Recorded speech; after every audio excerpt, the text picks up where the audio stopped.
పరమశివుని యొక్క లీలామూర్తులలో 13వ మూర్తి హరిహరమూర్తి. అంటే ఆయన యొక్క శరీరంలో సగభాగాన్ని శ్రీ మహావిష్ణువు స్వీకరించారు. అలా పరమశివుణ్ణి ప్రసన్నుణ్ణి చేసుకుని ఆయన శరీరంలో సగభాగాన్ని శ్రీ మహావిష్ణువు స్వీకరించినటువంటి మూర్తిని హరిహరమూర్తి అంటారు.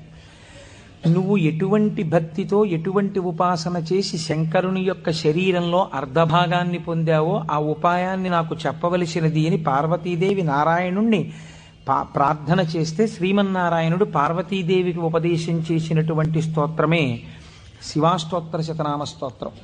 ఈ శివాష్టోత్తర శతనామ స్తోత్రాన్ని ఆధారం చేసుకుని పార్వతీదేవి శంకరుడి యొక్క శరీరంలో అర్ధభాగాన్ని పొందింది. అది 14వ స్వరూపం. దాన్ని అర్ధనారీశ్వర స్వరూపము అని పిలుస్తారు.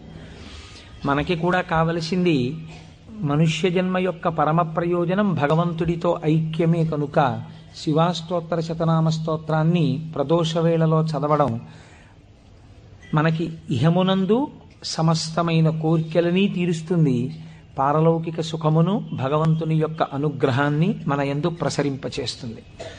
నిన్నటి రోజున శివనామం గురించి మీతో కొంత నేను ప్రస్తావన చేసి ఉన్నాను. శివో మహేశ్వర అని పిలుస్తారు. ఈ మహేశ్వర అనబడేటటువంటి నామం చిత్రమైనటువంటి నామం. మనకి మంత్రపుష్పం చెప్పినప్పుడు ఒక మాట చెప్తుంటాం, ఈశాన సర్వ విద్యానాం ఈశ్వర సర్వభూతానాం బ్రహ్మాధిపతిర్బ్రహ్మణోధిపతిర్బ్రహ్మ శివో మే అస్తు సదాశివోం అని. సర్వమంగళములకు కారణమైనటువంటి వాడు, సర్వ జగన్నియామకుడు, సృష్టి స్థితి లయలు చేసేటటువంటి వాడు, తానొక్కడే అయి ఉండి కానీ సృష్టి చేసినప్పుడు ఒకడిగా, స్థితికారకుడిగా ఉన్నప్పుడు ఒకడిగా, లయకారకుడిగా ఉన్నప్పుడు ఒకడిగా, మూడుగా కనపడుతూ ఆయన యొక్క అనుగ్రహము చేత జ్ఞానము కలిగినప్పుడు అవి మూడు కావు ఒక్కటే అన్న జ్ఞానము ఎవరి నుంచి ప్రసరిస్తుందో ఆయన మహేశ్వరుడు. ఆయనే మూడుగా కనపడేటటువంటి ఒక్కటి. అందుకే పోతన గారు భాగవతంలో ఒక చోట ఒక మాట అంటారు, మూడు మూర్తులకును మూడు రూపములకు మూడు కాలములకు మూలమగుచు భేదమగుచు తుతి కభేదమయ్యొప్పారు బ్రహ్మమనగ నీవే పాలనయన అని పిలుస్తారు. మూడు రూపములకు మనకి సృష్టి స్థితి లయ అని మూడు మాటలు వాడుతుంటాం. సృష్టి అంటే పూర్వం లేనటువంటి దాన్ని మన కంటికి కనపడేటట్టుగా ఒక కొత్త వస్తువు తయారగుట, ఒక కొత్త ప్రాణి ఆవిర్భవించుట, దానికి సృష్టి కార్యము అంటారు. స్థితి అంటే వచ్చినటువంటి పదార్థము కొంతకాలం అలా క్షేమంగా ఉండుట. లయము అంటే ఎక్కడి నుంచి వచ్చిందో అక్కడికి వెళ్ళిపోవుట. అయితే చాలామందికి ఒక తప్పు అభిప్రాయం ఉంటుంది. రుద్రుడు లేదా శివుడు అనేటప్పటికీ ఆయన సంహారకర్త, అనగా చంపేస్తాడు బాబోయ్. శంకరుణ్ణి ప్రార్థన చేస్తే ఆయన లయకారకుడు కదండి, చంపేస్తాడంటారు. కాదు, అన్ని వేళలా లయము అన్న శబ్దానికి అర్థం కేవలం చంపేయడం కాదు. ఆయన చాలా ఉదారుడై ఉంటాడు. మీకు నేను కొన్ని ఉదాహరణలు చూపిస్తాను. మనకి లయమునందు స్వల్పకాలిక లయము అని ఒక మాట ఉంది. స్వల్పకాలిక లయం అంటే ఏమిటో తెలుసా అండి? నేను ఆఫీస్కి వెళ్ళాననుకోండి, నా ప్రయోజనం ఏమిటి? ఆఫీస్కి వెళ్ళడం దేని గురించి అంటే నా ఇంట్లో ఉన్న భార్యాబిడ్డలు క్షేమంగా సంతోషంగా ఆనందంగా ఉండేటట్టుగా వాళ్ళకి కావలసినటువంటి ద్రవ్యమును సంపాదించడానికి ఆఫీస్కి వెడతాను. ఆఫీస్ ఎంత బాగున్నా నేను ఆఫీస్లో ఉండిపోను. ఆఫీస్కి వెళ్ళడం ఎందుకంటే ఇంటికి వచ్చేయడానికి తప్ప. ఆఫీస్కి వెళ్ళి ఆఫీస్లో ఉండిపోవడానికి ఆఫీస్కి ఎవరు వెళ్ళరు, ఇంటికి వచ్చేస్తారు. ఇంటికి వచ్చేస్తే అమ్మయ్యా ప్రాణం హాయిగా ఉందంటారు. మీరు చూడండి, తీర్థయాత్రలకు వెళ్ళిన వాళ్ళు మాట అంటుంటారు, ఓ 10 రోజులో 15 రోజులో యాత్రకు వెళ్ళినప్పుడు బాగుంటుంది. యాత్రకు వెళ్ళి రాగానే మొదట వచ్చే మాట ఏమిటంటే, భార్య భోజనం పెట్టగానే ఇంట్లో చారు అన్నమైనా ఎంత సుఖంగా ఉందోనే అంటాడు. తన ఇల్లు అనేటప్పటికీ ఒక తృప్తి. అలాగే మీ యొక్క స్వస్వరూపమునందు మీరు నిలబడినప్పుడు సుఖదుఖములనేటటువంటివి లేకుండా పరమ ప్రశాంతమైన స్థితిలో మీరు ఉంటారు. మీ స్థితి అసలు ఏమిటి? ఆనందకరమైనటువంటి స్థితి. మరి దుఃఖం ఎందుకు వస్తుంది? మనస్సు యొక్క సంకల్ప వికల్పముల వలన దుఃఖం వస్తుంది. ఆ మనస్సు సుషుప్తిలో ఆత్మలోకి చేరిపోయింది అనుకోండి, ఏమీ తెలియని స్థితిలో, అది అజ్ఞానం అంటే మనం తెలుసుకోలేం. కానీ మీరు బాగా గాఢ నిద్ర పట్టినప్పుడు ఎలా ఉంది అన్నారనుకోండి, ఎవ్వడూ కూడా ఎంత దుఃఖంగా ఉందోనండి, అంత గాఢ నిద్ర పట్టింది, ఎంత ఏడుపు వచ్చిందో ఆ గాఢ నిద్రలో అన్నవాడు మీకు ప్రపంచంలో ఉండడు. ఎంత హాయిగా నిద్ర పట్టిందో అంటాడు. ఏమిటా హాయి? మనస్సు లేకపోవడమే హాయి. మనస్సు ఆత్మలోకి వెళ్ళిపోయింది. అలా వెళ్ళిపోయి ఆత్మగా ఉండిపోతే ఎంత సంతోషమో, ఎంత హాయో, ఎంత ఆనందమో. ఈ బాహ్యమును గురించినటువంటి ఎరుక అంతా ఆగిపోతుంది. ఆగిపోయినప్పుడు గొప్ప ఆనందాన్ని పొందుతాడు. ఇలా ఆనందాన్ని పొందినటువంటి స్వరూపము ఏది ఉన్నదో ఆ ఆనందమే శంకరుడు, ఆ ఆనందమే పరమశివుడు. ఆయన ఈ నిద్ర పోయినప్పుడు దీనిని స్వల్పకాలిక లయము అని పిలుస్తారు. నిద్ర పట్టలేదనుకోండి, అంతకన్నా భయంకరమైన స్థితి ప్రపంచంలో ఇంకోటి ఉండదు, అంతకన్నా దుఃఖం కూడా ఇంకోటి ఉండదు. ఒక్కరోజు రాత్రి 1 గంట వరకు నిద్ర పట్టలేదనుకోండి, పిచ్చెక్కినట్టుంటుంది, ఏం చెయ్యాలో అర్థం కాక. ఏదో అలవాటు ఉన్నవాడైతే పుస్తకం తీసుకాసేపు చదువుకుంటే వేరు మాట అనుకోండి. నిద్ర ఎవరు ఇస్తున్నారు? నిద్రని భగవంతుడు మీరు అర్థించకుండా, మీరు ఏ ప్రయత్నమూ చెయ్యకుండా తిరిగి తిరిగి తిరిగి తిరిగి విషయ సుఖాలలో మీరు మగ్నమై ఇంద్రియములన్నీ అలిసిపోయి మనస్సు అలిసిపోతే ఈ శరీరాన్ని తీసుకెళ్ళి ఓ మంచం మీదో, పరుపు మీదో, నేల మీదో, చాప మీదో, బొంత మీదో పడుకోబెట్టేస్తే ఆయన చక్కగా ఇంద్రియాల్లో ఉన్న శక్తిని అంతటినీ తీసి మనస్సులో పెట్టేస్తాడు. కళ్ళల్లో ఉన్న శక్తి వెనక్కి తీసి మనస్సులో పెడతాడు. కళ్ళు తెరిచి ఉంటాయి కానీ చూడడం. ఒక్కొక్కడు కళ్ళు తెరిచి నిద్రపోతాడు, లేకపోతే సగం తెరిచి నిద్రపోతాడు, కానీ ఏం చూడలేడు, ఎందుకంటే శక్తి వెనక్కి వెళ్ళిపోయింది. చెవు దగ్గరికి వెళ్ళి మాట్లాడినా వినపడదు, ఎందుచేత ఆ చెవికి వినపడే శక్తి మనస్సులోకి వెళ్ళిపోయింది. ఇంద్రియాలలో ఉన్న శక్తి మనస్సులోకి, మనస్సు ఆత్మలోకి వెళ్ళిపోతుంది. ఈ గాఢమైనటువంటి సుషుప్తి అనబడేటటువంటి నిద్రలో ఈశ్వరుడు మనకు ఒక గొప్ప ప్రయోజనాన్ని చేకూరుస్తాడు. దీన్నే స్వల్పకాలిక లయము అంటారు. మనం ఛార్జింగ్ లైట్ని కరెంటుతో ఛార్జ్ చేసినట్టు ఈ మనస్సు ఇంద్రియముల యొక్క శక్తి తీసుకుని ఆత్మలోకి వెళ్ళి కూర్చుంటుంది. కూర్చున్నప్పుడు ఈ ఆత్మ మళ్ళీ మనస్సుకి ఇంద్రియములకు కావలసినటువంటి బలాన్ని ఇస్తుంది. తెల్లవారి నిద్ర లేవగానే మనస్సు మేల్కొంటుంది. మేల్కొనడం అంటే ఆత్మ నుంచి విడివడుతుంది. అసలు యథార్థమునకు సృష్టి, స్థితి, లయ అన్నవి ఎక్కడ దర్శనం చేయాలో తెలుసా అండి? మీరు ఇక్కడే దర్శనం చేయాలి. అది మహేశ్వర స్వరూప దర్శనం అవుతుంది. మీకు ఎలా దర్శనం చెయ్యాలి? మీకు నిద్ర లేవగానే మొట్టమొదటి ఆలోచన అయితే వచ్చిందో దానికి మీరు సాక్షిగా ఉన్నారనుకోండి. తెలివి రాగానే నాకు మొదట ఏం ఆలోచన వచ్చింది అంటే ఆలోచన మనస్సు యొక్క స్వరూపం. అది ఏం ఆలోచించిందని మీరు ఆలోచనని పసిగట్టి వేరుగా ఉండడం మీరు ఆత్మగా ఉండడం. ఆత్మగా ఉండి మీరు మొదటి ఆలోచనని చూశారనుకోండి, దాని ఆలోచనల్ని చూడడం మీకు అలవాటు అవుతుంది. ఇది సృష్టి, చతుర్ముఖ బ్రహ్మ దర్శనం. కాబట్టి బ్రహ్మగారికి పూజ లేదు. ఎందుకనంటే ఆ సంకల్ప దర్శనము చేత మాత్రమే మీరు బ్రహ్మదర్శనం చేసేస్తారు. సృష్టి ప్రారంభమైంది అంటే మీ మనస్సు బయటికి వచ్చింది. ఇప్పుడు మీకేం కావాలి? స్థితి కావాలి. స్థితి అంటే నిర్వహణ శక్తి కావాలి. కొన్ని సంకల్పములను మనస్సు చేస్తుంది, వీటిని విడగొట్టగలిగిన ప్రజ్ఞ కావాలి. అది వ్యగ్రతతో ఇవాళ ఈ పని చేయి అంటుంది, నేను చేయను. నీకేం, నీ సొమ్మేం పోయింది నువ్వు చెప్తావు, కానీ మూట కట్టుకొని అనుభవించవలసిన వాడిని నేను చేయను అని మనస్సుకు ఎదురు తిరిగి చెప్పి, ఈ మాట చెప్పావు చాలా బాగుంది, ఇది చేస్తాను అని మనసు చెప్పినవి కొన్ని అంగీకరించగలగాలి. ఇలా చెయ్యడానికి మీకు సమర్థత కావాలి. ఇది నిర్వహణ సమర్థత. అడ్మినిస్ట్రేటివ్ ఎబిలిటీస్ అంటారు చూసారా? ఒక కుర్చీలో కూర్చుంటే ఆయన ఆఫీసర్ గారు, ఆ కుర్చీకి ఒక శక్తి ఉంటుంది.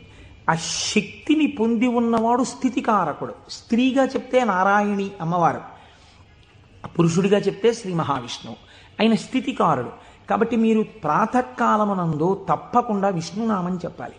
మీరు పూజామందిరంలోకి వెళ్ళి కూర్చోగానే విష్ణునామంతో ప్రార్థన ప్రారంభం కావాలి. అందుకే ఓం కేశవాయ స్వాహ, ఓం నారాయణాయ స్వాహ, ఓం మాధవాయ స్వాహ, గోవింద విష్ణు మధుసూదన త్రివిక్రమ వామన శ్రీధర హృషికేశ పద్మనాభ దామోదర సంకర్షణ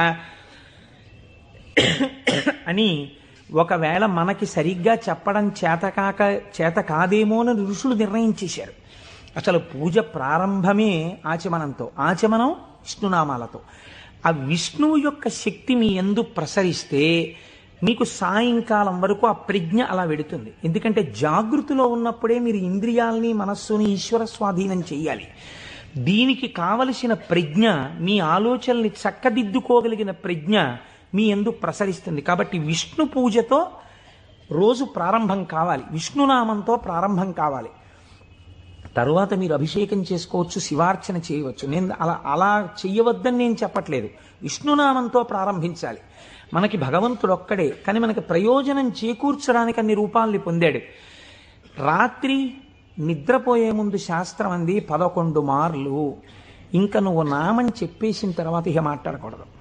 11 మాటలు శివ శివ శివ శివ శివ శివ శివ అని 11 మాటలు అనుకుని విశ్రాంతి స్థానమునకు శరీరమును చేర్చేయాలి.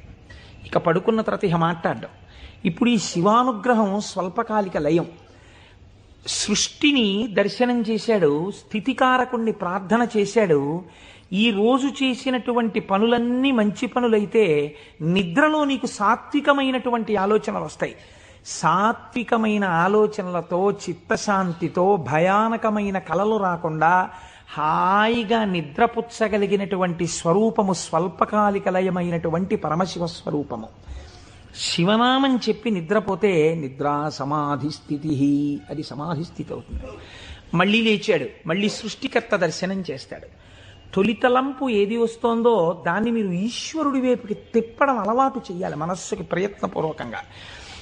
ఫస్ట్ డిక్టం లోపల నుంచి ఏం రావాలో తెలుసా అండి, అది మీరు అలవాటు చేయాలి. అప్పుడు మీరు ఒక రోజుని, కాలమునందు ఒక రోజు అనబడేటటువంటి విభాగమును మహేశ్వరుడిగా మారుస్తున్నారు మీరు. ఇది మహేశ్వరార్చనము. ఒక రోజు మహేశ్వరుడైంది, మీరు ఆ మహేశ్వరార్చన చేత మీరు మహేశ్వరుడైనారు.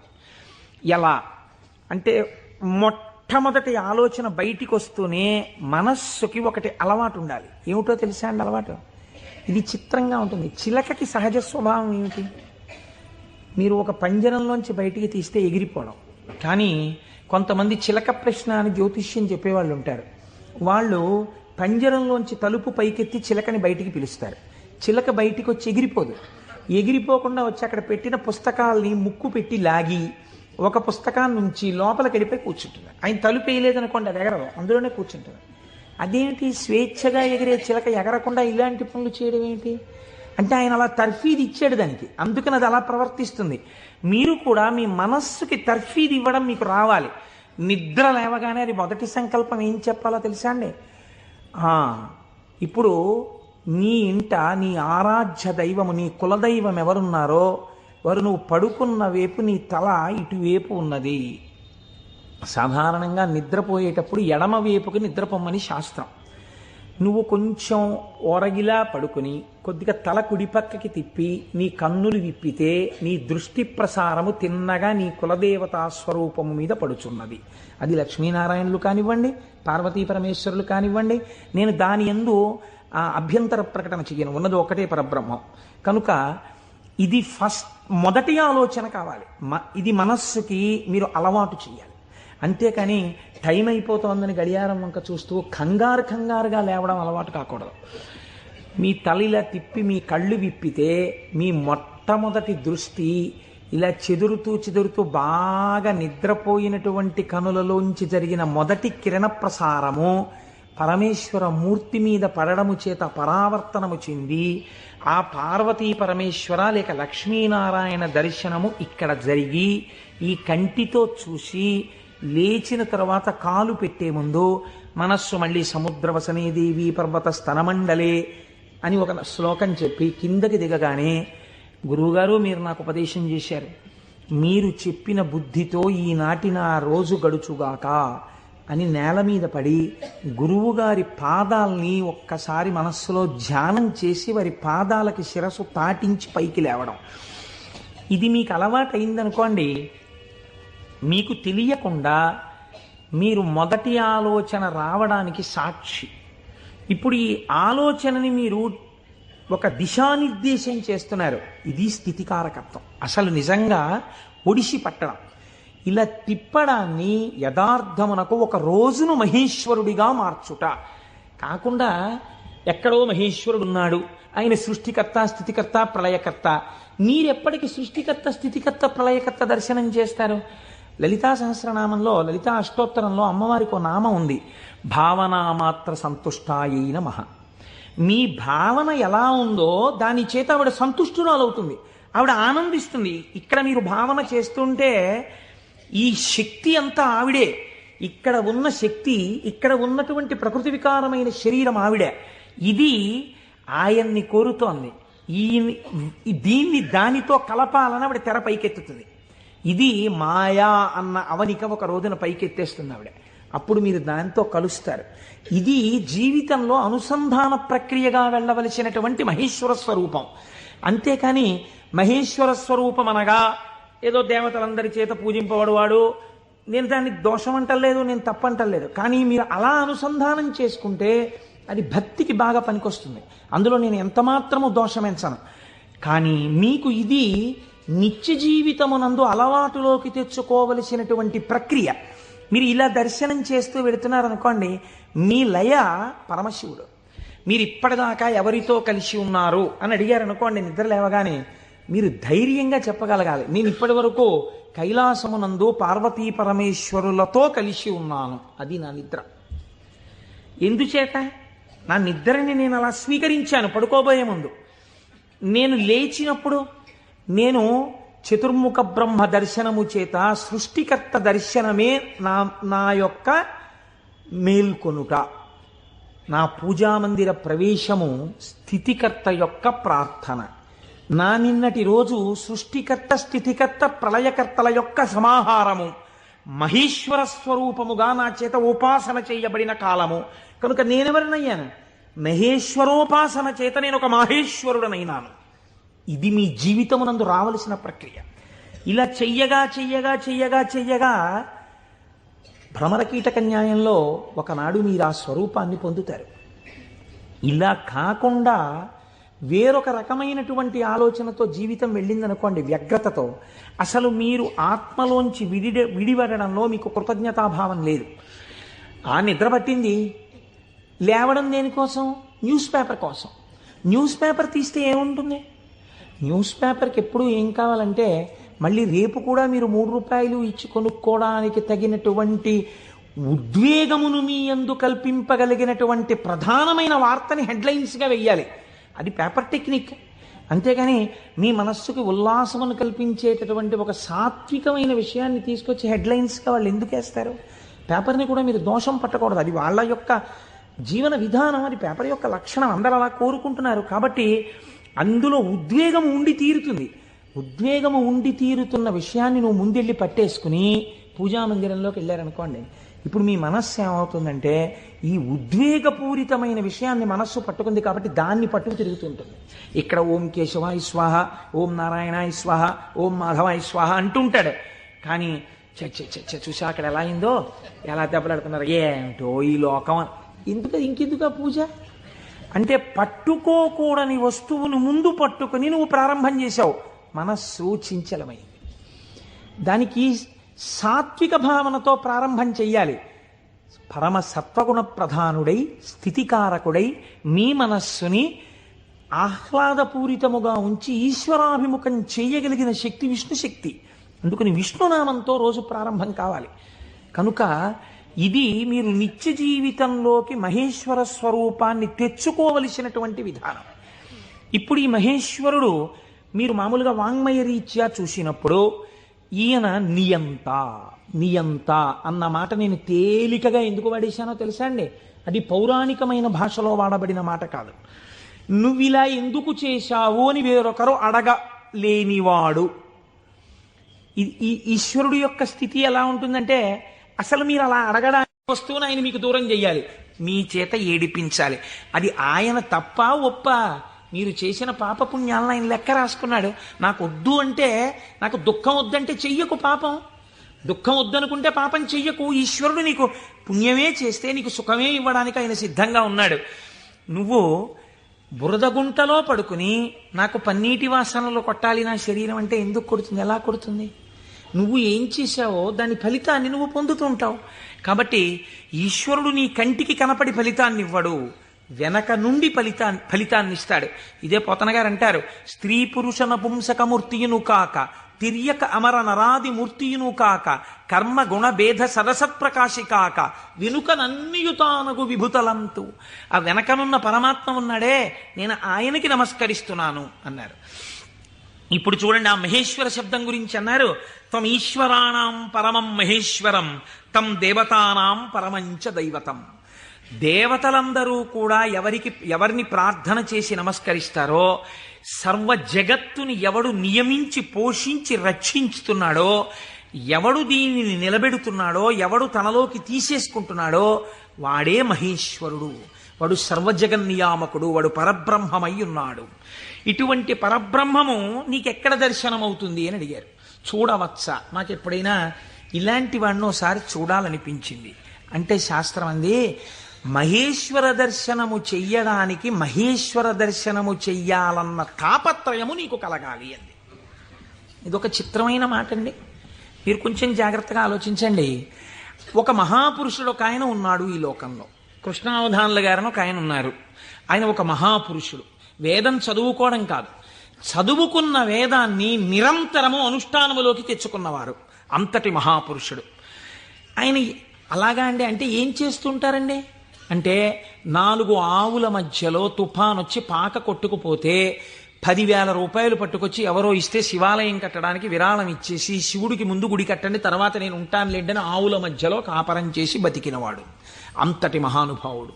తను నమ్ముకున్న వేదాన్ని నిరంతరము ఆచరణలో పెడతారు. వారు నా గృహప్రవేశానికి వచ్చారు. వస్తే ఆ రోజు నేను కొంచెం ఈ సంభారాలన్నీ పూర్తి చేసుకుని వేద పఠనం ఏర్పాటు చేసి నేను ఇంట్లోకి వెళ్ళేటప్పటికీ కించిత్ అసుర సంధ్య వేళయింది. నేను వెళ్ళేటప్పటికి వారు వెళ్ళిపోతున్నారు. అరేరే ఇదేంటి వెళ్ళిపోతున్నారు కృష్ణావధానుల గారు, అలా వెళ్ళిపోరే, ఈ కోటేశ్వరరావు మనం వచ్చేటప్పటికి లేడు, స్వాగతం చెప్పలేడని కోపగించుకుని వెళ్ళిపోయే మనిషి కారేవారు, ఎందుకు వెళ్ళిపోతున్నారు? ఓహో అసుర సంధ్య వేళ, సంధ్యావందనానికి వెళుతూ ఉండాలి అనుకున్నాను. ఎవరినో పిలిచి కృష్ణావధానుల గారు ఎక్కడికి వెళుతున్నారండి? వెంకటేశ్వర స్వామి గుళ్ళో కూర్చుని సంధ్యావందనం చేసుకోవడానికి వెళుతున్నారు. ఆయన సంధ్యావందనం చేయలేదనుకోండి, మీరు నేను అడుగుతామా, అయ్యా మీరు సంధ్యావందనం ఎందుకు చేయలేదండి అని? ఎక్కడ నుంచో కష్టపడి కాకినాడ వచ్చి ఆ వేళకి మాత్రం సభలోంచి లేచి వెళ్ళిపోయి వెంకటేశ్వర స్వామి గుళ్ళో కూర్చొని సంధ్యావందనం చేసుకుని మళ్ళీ తిరిగి వచ్చి సభలో కూర్చున్నారు ఆయన. ఇది తాను చదివినటువంటి వేదాన్ని, తాను తెలుసుకున్న విషయాన్ని ఆచరణలో పెట్టడం. దీనిని శ్రద్ధ అంటుంది శాస్త్రం.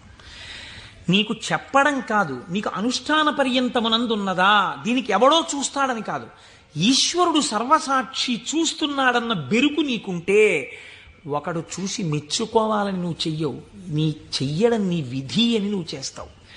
ఇప్పుడు నువ్వు అటువంటి మహాపురుషుడు ఒకడు ఉన్నాడు, నువ్వు తెలుసుకున్నావు. ఇప్పుడు మీ మనస్సు ఏమవుతుంది? ఎప్పుడైనా కృష్ణావధానుల గారిని చూద్దామనిపిస్తుంది కదండి. ఇప్పుడు రేపు సుబ్రహ్మణ్యేశ్వర స్వామి వారికి మనం ఇక్కడ ఉత్సవం చేయబోతున్నాం. ఆ సుబ్రహ్మణ్యేశ్వర స్వామి వారికి ఉత్సవం చేసిన రోజున కారు దిగి నడవలేక శిష్యులు పట్టుకుంటే కృష్ణావధానులు గారు వచ్చి ఇక్కడ కుర్చీలో కూర్చున్నారనుకోండి, మీ ప్రయత్నం లేకుండా, వారు కోటీశ్వరుడని కాదు, వారు పెద్ద ఆఫీసర్ అని కాదు, మోకాళ్ల మీదకి పంచె కట్టుకుని లాల్చీ కూడా వేసుకోకుండా ఓ ఉత్తరీయం కప్పుకుని గుండు చేయించుకుని పిలక పెట్టుకుని 3 విభూతి రేఖలు పెట్టుకుని బొట్టు పెట్టుకుని సరిగ్గా కనపడక కళ్ళు చిప్పిలించి చూస్తున్న కృష్ణావధానులు గారు అడుగు తీసి అడుగేస్తుంటే మీ అందరి చేతులు ఇలా అంటాయి. ఎందుకంటాయి? ఆయన ఒక మహాత్ముడన్న ఎరుక మీకు కలిగింది. ఈ ఎరుక లేకుండా మీరు దర్శనాన్ని వాంఛిస్తారా? మీరు ఒకసారి ఈ శివమహాపురాణాన్ని వినడం అంటే ఒక కథ కింద వినే ప్రయత్నం మీరు చేయకండి. అది మీ జీవితాన్ని అభ్యున్నతి మార్గంలోకి తీసుకెళ్ళదు. దాన్ని మీ నిత్య జీవితంలో మీకు ఎలా ఉపయోగపడుతుందో మీరు ఆలోచించండి. పరమాచార్య స్వామి ఎక్కడ మాట్లాడినా, ఎప్పుడు మాట్లాడినా అలాగే మాట్లాడేవారు. ఎప్పటి కథల కిందో వారు మాట్లాడేవారు కాదు, ఇప్పుడు నీకు ఎలా పనికి వస్తుందో వారు మాట్లాడేవారు. అది ఒక సద్గురువుకు ఉండవలసిన లక్షణం. అందుకే నడిచే దేవుడు అయ్యారు మహానుభావుడు. కాబట్టి చూడండి, ఇప్పుడు మీకు కృష్ణావధానులు గారు అంటే తెలిసింది, వారిని చూడాలి అనిపిస్తుంది. ఉదాహరణకి వారు రాలేదనుకోండి సుబ్రహ్మణ్యోత్సవానికి, ఎందుచేతంటే వారి శరీరం చాలా డస్సిపోయింది, పెద్దవారు అయిపోయారు. కానీ మీరేమంటారు? కృష్ణావధానులు గారు ఎక్కడ ఉంటారంటే ఒకసారి వెళ్ళి మేము దర్శనం చేసుకొస్తామంటారు. అమ్మ ఈ టైంలో వెళ్ళండి, ఈ టైం కాకుండా వెళ్ళకండి, వారికి ఇబ్బంది, పెద్దవారు అయిపోయారు, ఈ సమయంలో వెళ్ళండి దర్శనం ఇస్తారు. మీరు ఏం చేస్తారు? ఇంత డబ్బు పాడు చేస్తున్నాం, పోతే పోయింది, కారుకి 500 పెట్టుకుని వెళ్ళొద్దాం అని ఒక ఆదివారం నాడు పొద్దున అలా కృష్ణావధానుల గారి దగ్గరికి వెళ్ళొచ్చిన వాళ్ళు ఎంతమందో నాకు తెలుసు. కారు వేసుకుని వెళ్ళి ఓ అరడజన అరటిపళ్ళు ఏవో ఇచ్చి ఒక్కసారి ఆయన్ని చూడగానే ఇప్పుడు మీకు ఆయన గురించి ఆయన ఏం చెప్పుకోరుగా, కానీ మీరు ఆయన్ని చూస్తుంటే, ఆయన కూర్చుంటే, మీరు ఎక్కడి నుంచి వచ్చారమ్మా అని అడుగుతుంటే, ఆయన ఏదో 4 శ్లోకాలు చెప్తుంటే, ఆ గొంతు తడబడిపోతుంటే, పెద్దవారైపోయి వారు మాట్లాడుతుంటే మీ మనసు ఆర్ద్రమైపోతుంది. మీకు తెలియకుండా మీ కన్నుల వెంట నీళ్లు కారుతాయి. అబ్బా ఏం మహాపురుషుడు, ఏం మహాపురుషుడని పటికి బెల్లం తినేసిన నోరు తీపిగా ఉన్నట్టు మళ్ళీ కారెక్కి వచ్చేస్తారు ఇంటికి. ఎందుకు వెళ్ళారు ఆ ఊరు 500 కారు చేయించుకుని? మీకు తెలిసింది కాబట్టి కృష్ణావధానుల గారంటే, కాబట్టి కదా మీరు దర్శనం చేశారు. మహేశ్వరుడు అంటే సృష్టికర్త, స్థితికర్త, ప్రళయకర్త అని నేను ఒక మాట చెప్పాను అనుకోండి, అది మీకు ఏం ఉపయోగపడుతుందని నేను ప్రశ్న వేస్తున్నాను. మీరు ఆలోచించండి. నేను ఈ మాట అన్నాను, అనుసంధానం మీరు కాలగతంలో ఒక రోజులోకి తెచ్చుకోండి, మీకు మహేశ్వర దర్శనం కలుగుతోంది అన్నాను. అది మీకు ఉపయుక్తం. మీరు చూడండి, నేనంటాను మహేశ్వరుడెవరో చూడాలన్న ఉత్సాహం కృష్ణావధానులు గారు ఎవరో తెలుసుకుంటే కలిగినట్టు ఈశ్వరుణ్ణి చూడాలన్న ఉత్సాహం మీకు ఇక్కడ కలగాలంటే మీరు ఏం చేస్తే కలగదండి. నేను ఒక్క ఉదాహరణ చెప్తాను. నేను పూజ చేసుకోవడానికి కూర్చున్నాను అనుకోండి, ఓ బంతి పువ్వు చేత్తో పట్టుకున్నాను అనుకోండి. బంతి పువ్వు అన్న మాట ఎందుకు వాడానంటే చాలా తేలిగ్గా దొరికే పువ్వు, ₹1 ఇస్తే ఇన్ని పూలు ఇస్తారు. ఓ బంతి పువ్వు ఇలా పట్టుకున్నాను అనుకోండి, మీరు ఎప్పుడైనా చూడండి పువ్వు పైన వాసన వస్తుంది, బంతి పువ్వు యొక్క కాడ తుంపండిలాగా మంచి సువాసన వస్తుంది, కాడ తుంపితే సువాసన వస్తుంది. ఈశ్వర ఏమీ అమరిక, ఒక గొట్టం మీద ఇదే రంగు రేకులు ఇలా ఇలా ఇలా ఇలా ఇలా ఇంత మొగ్గని అందులో ఇన్ని దాచి అలా విచ్చుకునేటట్టు చేసి ఇంత అమరికగా ఇలా ఉండి వాటి మీద మళ్ళీ ఓ వరస, వాటి మీద ఓ వరస, వాటి మీద ఓ వరస, మధ్యలో ఓ 5, ఇంత అందంగా తయారు చేసిన శిల్పి ఎవడు? ఎక్కడున్నాడు ఈ శిల్పి? ఈ పువ్వు నేను పూజామందిరంలో భగవంతుడి పాదముల దగ్గర వేసి రేపిలా తీస్తే కాడ పట్టుకుంటే ముందు రోజు పైకి లేచిన పువ్వు ఇవాళ కాడ పట్టుకుంటే ఇలా ఒరిగిపోయింది. ఈశ్వరుడి పాదాల మీద ఒరిగిపోవడం ఓ రోజంతా ఉండి నేర్చేసుకుని ఒరిగిపోతాను. ఇప్పుడు అంత గుబాళింపు లేదు, అంత వాసన లేదు, ఆ రేకులన్నీ ఇలా ఒరిగిపోతున్నాయి. ఇంకొంచెం ముట్టుకుంటే దుర్గంధం వచ్చి చెమాయింపు వచ్చింది. ఎవరసలు దీన్ని ఇలా ఆ బంతి మొక్కలోంచి దీన్ని తెచ్చినవాడు, ఇంత విచ్చుకునేట్టు చేసినవాడు, ఇది ఇలా ఒడిలిపోయేట్టు చేసినవాడు ఎక్కడున్నాడు అని మీకు అనుమానం వచ్చింది అనుకోండి, అప్పుడు మీ పూజ ఆర్తితో ఉంటుంది. వాడే అటువంటి వాడై ఉన్నాడు. వాడు ఈ జగత్తునంతటినీ ఇలాగే సృష్టించి నిర్వహించి లయింపచేస్తున్నాడు. వాడే నా ఆరాధ్య దైవం, అడిగో పూజామందిరంలో అని మీరు ఓం నిధనపతయే నమః అని పువ్వేయండి. రమించిపోయింది మీ హృదయం. ఇది మహేశ్వర దర్శనము. కాబట్టి ఇప్పుడు ఈ ఉత్సుకత, చూడాలి చూడాలి చూడాలి ఈశ్వరుణ్ణి అన్న తాపత్రయం మీరు సృష్టి స్థితి లయానుసంధానము నిరంతర ప్రక్రియగా చెయ్యడంలో ఉంటుంది. ఈ చెయ్యడంగా ఉంటే ఈశ్వరుడు ఎవడు? ఇప్పుడు మీరు తెలుసుకున్నారనుకోండి మహేశ్వరుడు ఏం చేస్తుంటాడో, ఇది తెలుసుకోవడం వల్ల మీకు ఆనందం కలుగుతుంది. ఇప్పుడు ఆయన సర్వజ్ఞత, తృప్తి, అనాదిబోధ, స్వతంత్రత, నిత్యమలుప్త శక్తి, అనంత శక్తిశ్చ విభోర్విధిజ్ఞా షడాహురంగాని మహేశ్వరస్య అంది శాస్త్రం. ఆయన సర్వజ్ఞత. నేను ఇక్కడ కూర్చుని అనుకోండి, నేను ఈ సభలో జరుగుతున్న విషయాన్ని పసిగట్టగలను. అసలు అది కూడా ఒక్కొక్కసారి జరగదు. ఎందుచేత అంటే నేను ఒక్కొక్కసారి అడిగినటువంటి ప్రశ్న కొంతమందికి ఈయన నిజంగానే అడుగుతున్నాడా అనిపించవచ్చు. ఎందుచేత అంటే మీరు నిన్నను కోటేశ్వరారు నిన్న ఉపన్యాసానికి వచ్చాను, నిన్న మీరు వచ్చారా అంటే అదేమిటి మీ ఎదురుగుండానే కదండి కూర్చున్నాం అంటారు. నాకు స్ఫురణలోకి వెళ్ళదు. ఎందుకు వెళ్ళదు అంటే నేను ఒక విషయాన్ని ప్రతిపాదన చేస్తున్నప్పుడు నా మనస్సు అసలు ఆ విషయం మీద రమిస్తే కదా అది వాక్కులుగా బయటికి వచ్చేది. నా మనసే రమించలేదనుకోండి, నా మనస్సు లోపల దర్శనం చేయట్లేదనుకోండి, మీకు వాక్కులుగా ఎలా వస్తుంది నా నోటి నుంచి? నా మనస్సు అక్కడ ఉండిపోయినప్పుడు నా కన్నులు ఇలా తిరిగినా ఏవో కళ్ళంలోంచి మనసులో కెడతాయి, కానీ ఇవన్నింటినీ మనసు పట్టుకుంటోందని మీరు అనుకుంటున్నారా? పట్టుకోవట్లేదు. ఎందుకనంటే ఆ మనసు వేరొక వస్తువును పట్టుకుని ఉంది. దానికోసం ఉపన్యాసం చెప్పడం, ఇంకో ప్రయోజనం కోసం కాదు. ఇలా కూర్చుంటే కాసేపు పట్టుకుంటుంది ఆ వస్తువునని. కాబట్టి ఇప్పుడు అది పట్టుకుని ఉంది, కాబట్టి ఇది పట్టుకోదు, ఇది వదిలిపెట్టేసింది. కాబట్టి కన్ను చూసినా మనస్సు పట్టుకోకుండా వదిలిపెడుతోంది. అలా మీకు నా యొక్క సర్వజ్ఞత యందు ఒక పరిధి ఉంది. నేను ఇక్కడే ఉన్నా నాకు కొన్ని తెలియవు. ఈశ్వరుడు అలా కాదు. మహేశ్వరుడంటే సమస్త ప్రాణుల యొక్క హృదయగతమైన అభిప్రాయములను కూడా తెలుసుకోగలడు. మీరు బాగా గుర్తుపెట్టుకోండి. మీరు చేస్తున్న పూజని చూసి నేను పూజ చేసుకుంటున్నాను అనుకోండి, ఉదాహరణ, వేరొకరి మీద ఎందుకు పెట్టాలి? నేను పరమ డాంబికంగా ఇన్ని పువ్వులు పెట్టుకుని ఓం నిధనపతయే నమః, ఓం నిధనపతాంతికాయ నమః, ఓం ఊర్ధ్వాయ నమః, ఓం ఊర్ధ్వలింగాయ నమః అన్న పూజామందిరంలో కూర్చుని పుష్పార్చన చేస్తున్నాను అనుకోండి. మీరు కోటేశ్వరరావు గారు ఉన్నారా అండి అని హాల్లోకి వచ్చి కూర్చున్నారనుకోండి.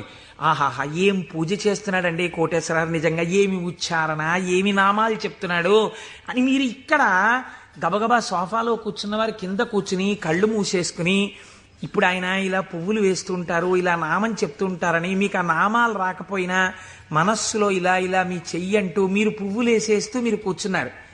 అక్కడ పూజ చేస్తున్న నేను నామాలు నోటితో చెప్తున్నాను, కానీ నా మనస్సు రేపు ఉదయం నేను పెళ్లికి వెళ్ళాలి, ఈ పెళ్లికి వెళ్ళినప్పుడు మనం 10ంటికి ఆఫీస్కి వెళ్ళిపోగలమా, లేకపోతే 1 గంట పర్మిషన్ పెట్టి 11 గంటలకు వెళ్ళిపోగలమా, ఒకవేళ వాళ్ళు భోజనానికి ఉండిపోమ్మంటే దీన్ని వంట చేయమని చెప్పడమా, అక్కర్లేదులే భోజనానికి ఎడదామందామా, భోజనానికి ఎడదామంటే ఇది మీరు వచ్చి నన్ను తీసుకెడతారా ఆఫీస్కి అయితే అంటుందేమో. ఇప్పుడు ఎక్కడున్నాను నేను వాళ్ళ ఇంట్లో పెట్టే భోజనం దగ్గర ఉన్నాను. పైకి ఏం చేస్తున్నాను? ఓం నిధనపతయే నమః, ఓం నిధనపతాంతికాయ నమః.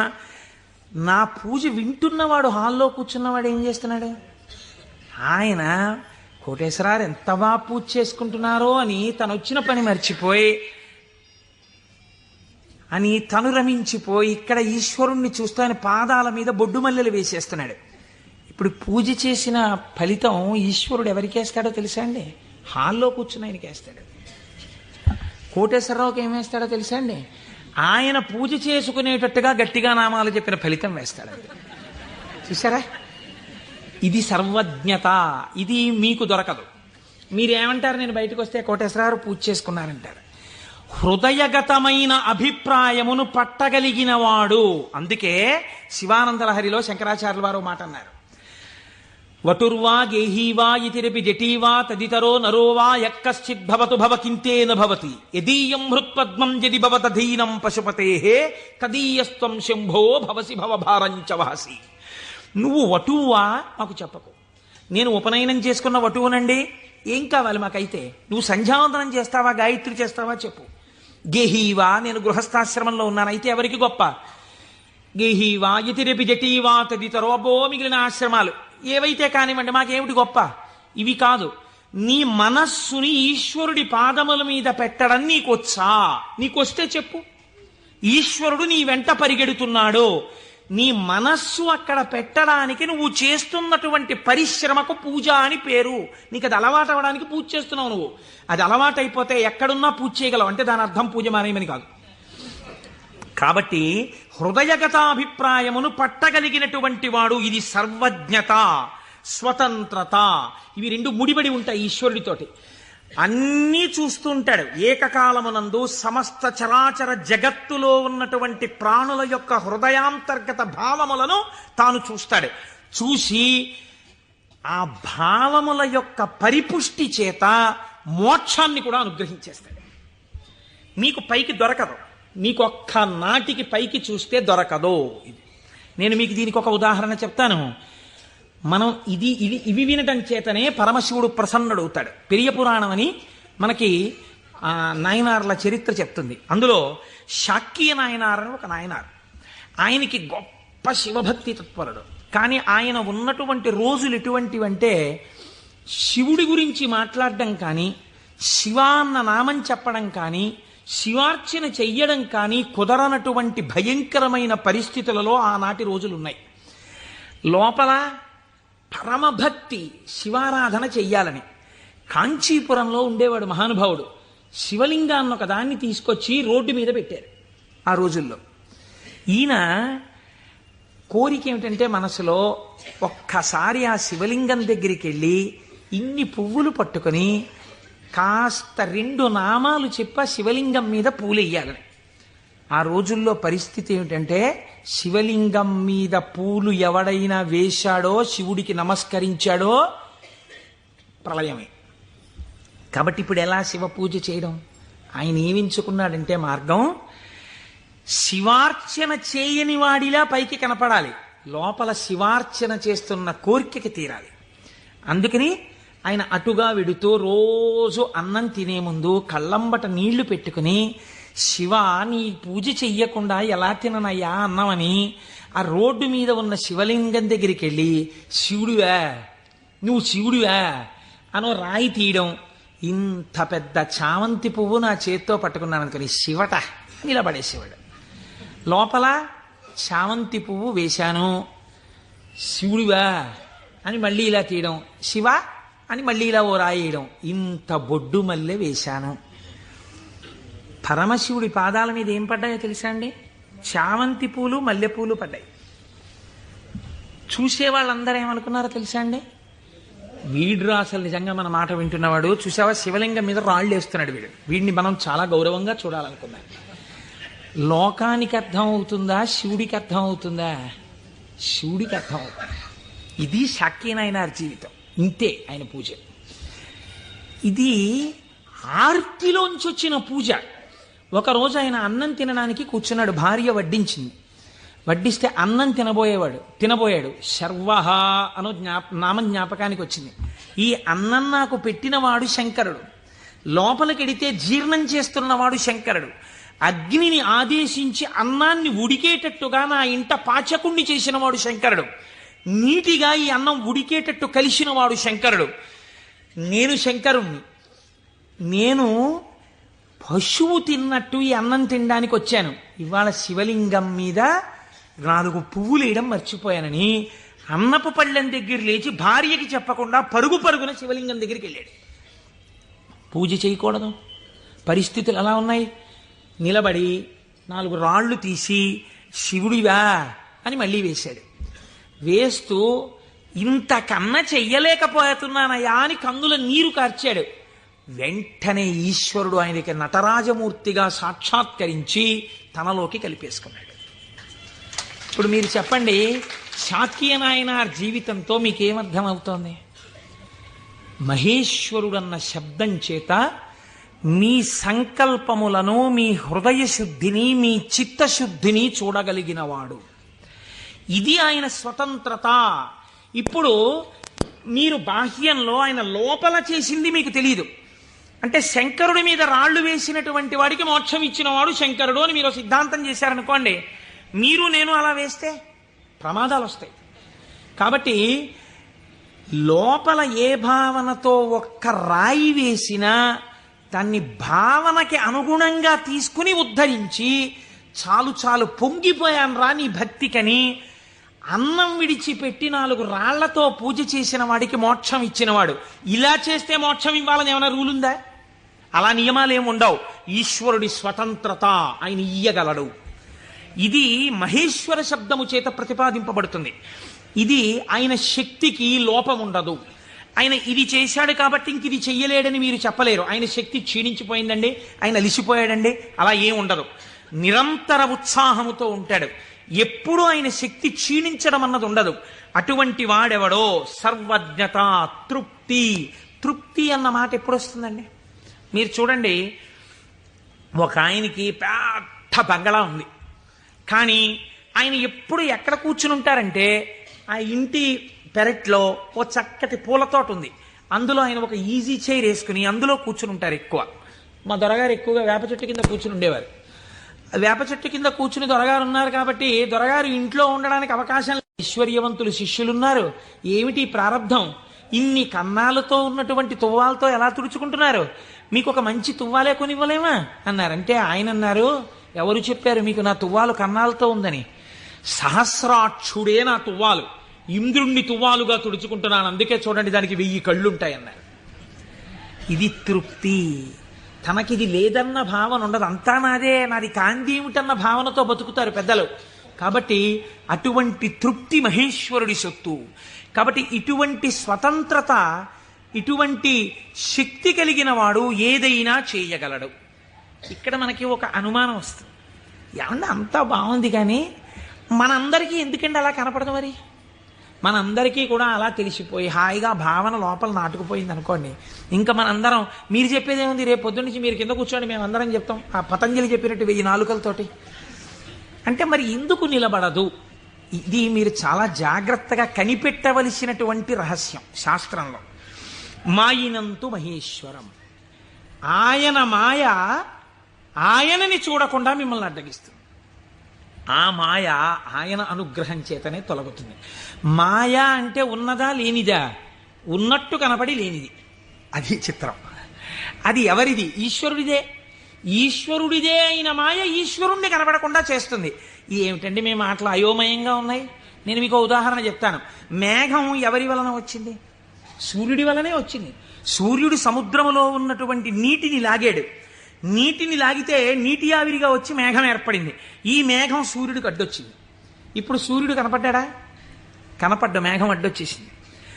సూర్యుడి చేత తపింపబడిన సముద్ర జలములు ఆవిరిగా పీల్చబడితే మేఘమై సూర్యుడినే అడ్డినట్టు ఈశ్వరుడు యొక్క శక్తియే మాయగా పరిణమించి ఈశ్వరుడు కనబడకుండా చేస్తుంది. ఈ మాయ తొలగడం ఎవరి వల్ల తొలగుతుందో తెలుసా అండి? ఈశ్వర వాక్కు వలన, ఈశ్వర స్వరూపులైన గురువాక్యముల వలన. నిరంతర గురువాక్య శ్రవణమే మాయ తొలగుటకు సాధనము. అందుకే గురువు లేని విద్య గుడ్డి విద్య.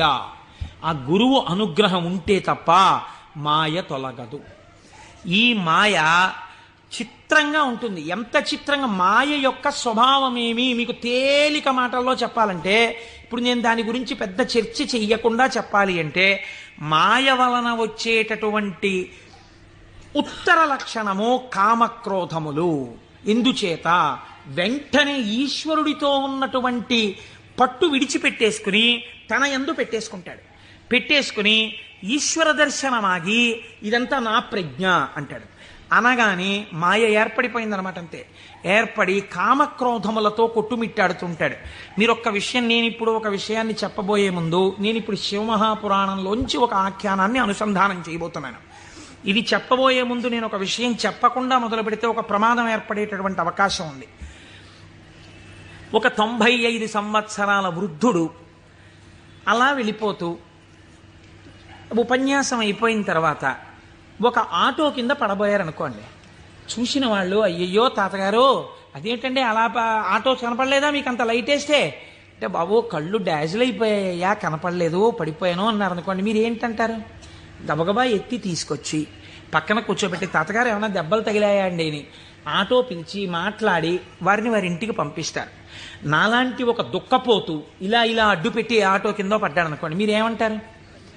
ఏమయ్యా ఆ మాత్రం చూసుకోలేవా ఏంటి, అలా వెళ్ళిపోయి పడిపోయేంటి అంటారు కదా. ఒక అజ్ఞాని పడిపోయాడు అనుకోండి, అది పెద్ద విశేషంగా మీరు చెప్పక్కర్లా. ఎంతటి మహాత్ములు కూడా మాయకి ఎలా పడిపోతూ ఉంటారో మీరు తెలుసుకున్నారనుకోండి, దానికి ఎంత శ్రద్ధ అవసరమో మీకు అర్థమవుతుంది.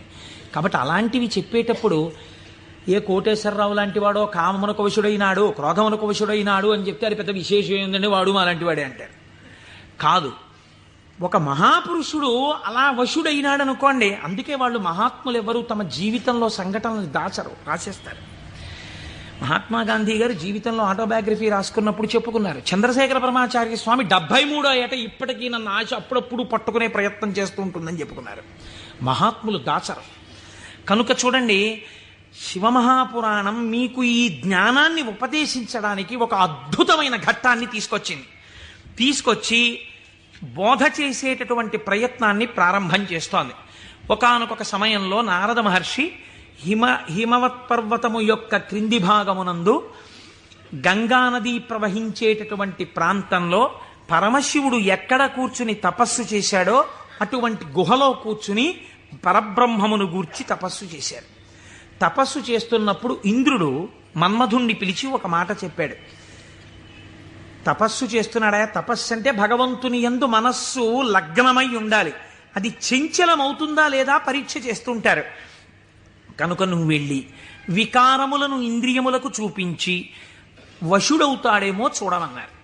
అంటూ ఇంద్రుడు అన్నాడు, హిమశైల గుహాయాం హి మునిస్తపతి నారద మనసోద్దిశ్య విశ్వేశం మహాసంయమవాన్ దృఢ.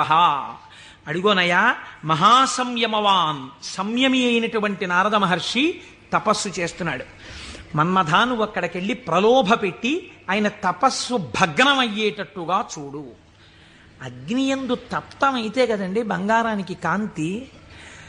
పరిస్థితులను తట్టుకుని నిలబడినప్పుడు కదండి వాడు బ్రహ్మర్షి అవడం.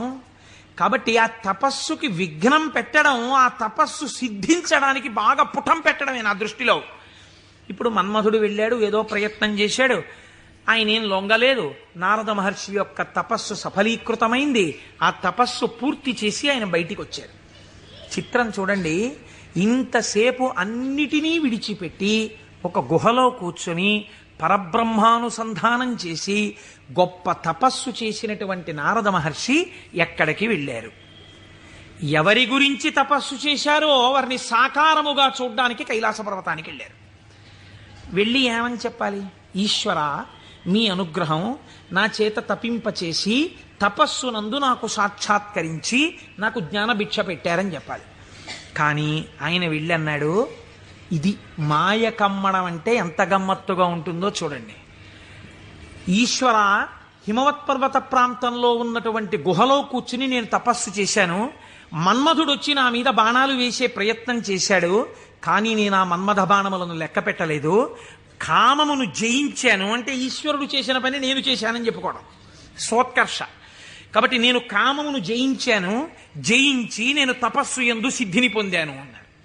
అంటే శంకరుడు నవ్వాడు. ఇక్కడ మీరు శివుడు చెప్పిన మాటని చాలా గట్టిగా పట్టుకోవాలి. ఆయన అన్నాడు, బాగుందయ్యా, చాలా చక్కటి మాట చెప్పావు, చాలా సంతోషం. కాముణ్ణి జయించావా? మాటలా కాముణ్ణి జయించడం అంటే జయించిన వాడికి తెలుస్తుంది, అందుకు కదా నాకు వచ్చి చెప్పావు. నేను సంతోషించాను. కానీ నారదా, నీకొక్కటి చెప్తాను, గుర్తుపెట్టుకో. అయిననొక మాట చెప్పెదా, మానసమున నుంపు దీని మరువకుమెప్పుడున్ మౌనీంద్ర వైకుంఠునితో నుడువకు నీ తపంబు తోరపు సిద్ధిన్. నాకు చెప్పావు కదా నేను కాముణ్ణి గెలిచానని. నీకు అలవాటు కదా, వైకుంఠానికి కూడా వెళ్ళి నారాయణ దర్శనం చేస్తావు. ఉన్నది ఒక్కటే పరబ్రహ్మమైన అన్ని రూపాలుగా చూడడంలో నీకు ఆనందం. అక్కడ మాత్రం ఇలా చెప్పకే, నా దగ్గర చెప్తే చెప్పావు అన్నాడు. ఏదో ఇలాగే చెప్తాడు ఈ పెద్ద ఆయన, ఏడు పెద్ద పట్టించుకునేది అనుకున్నాడు. గురువుల మాట తిరస్కరించడం అంటే ఇదే.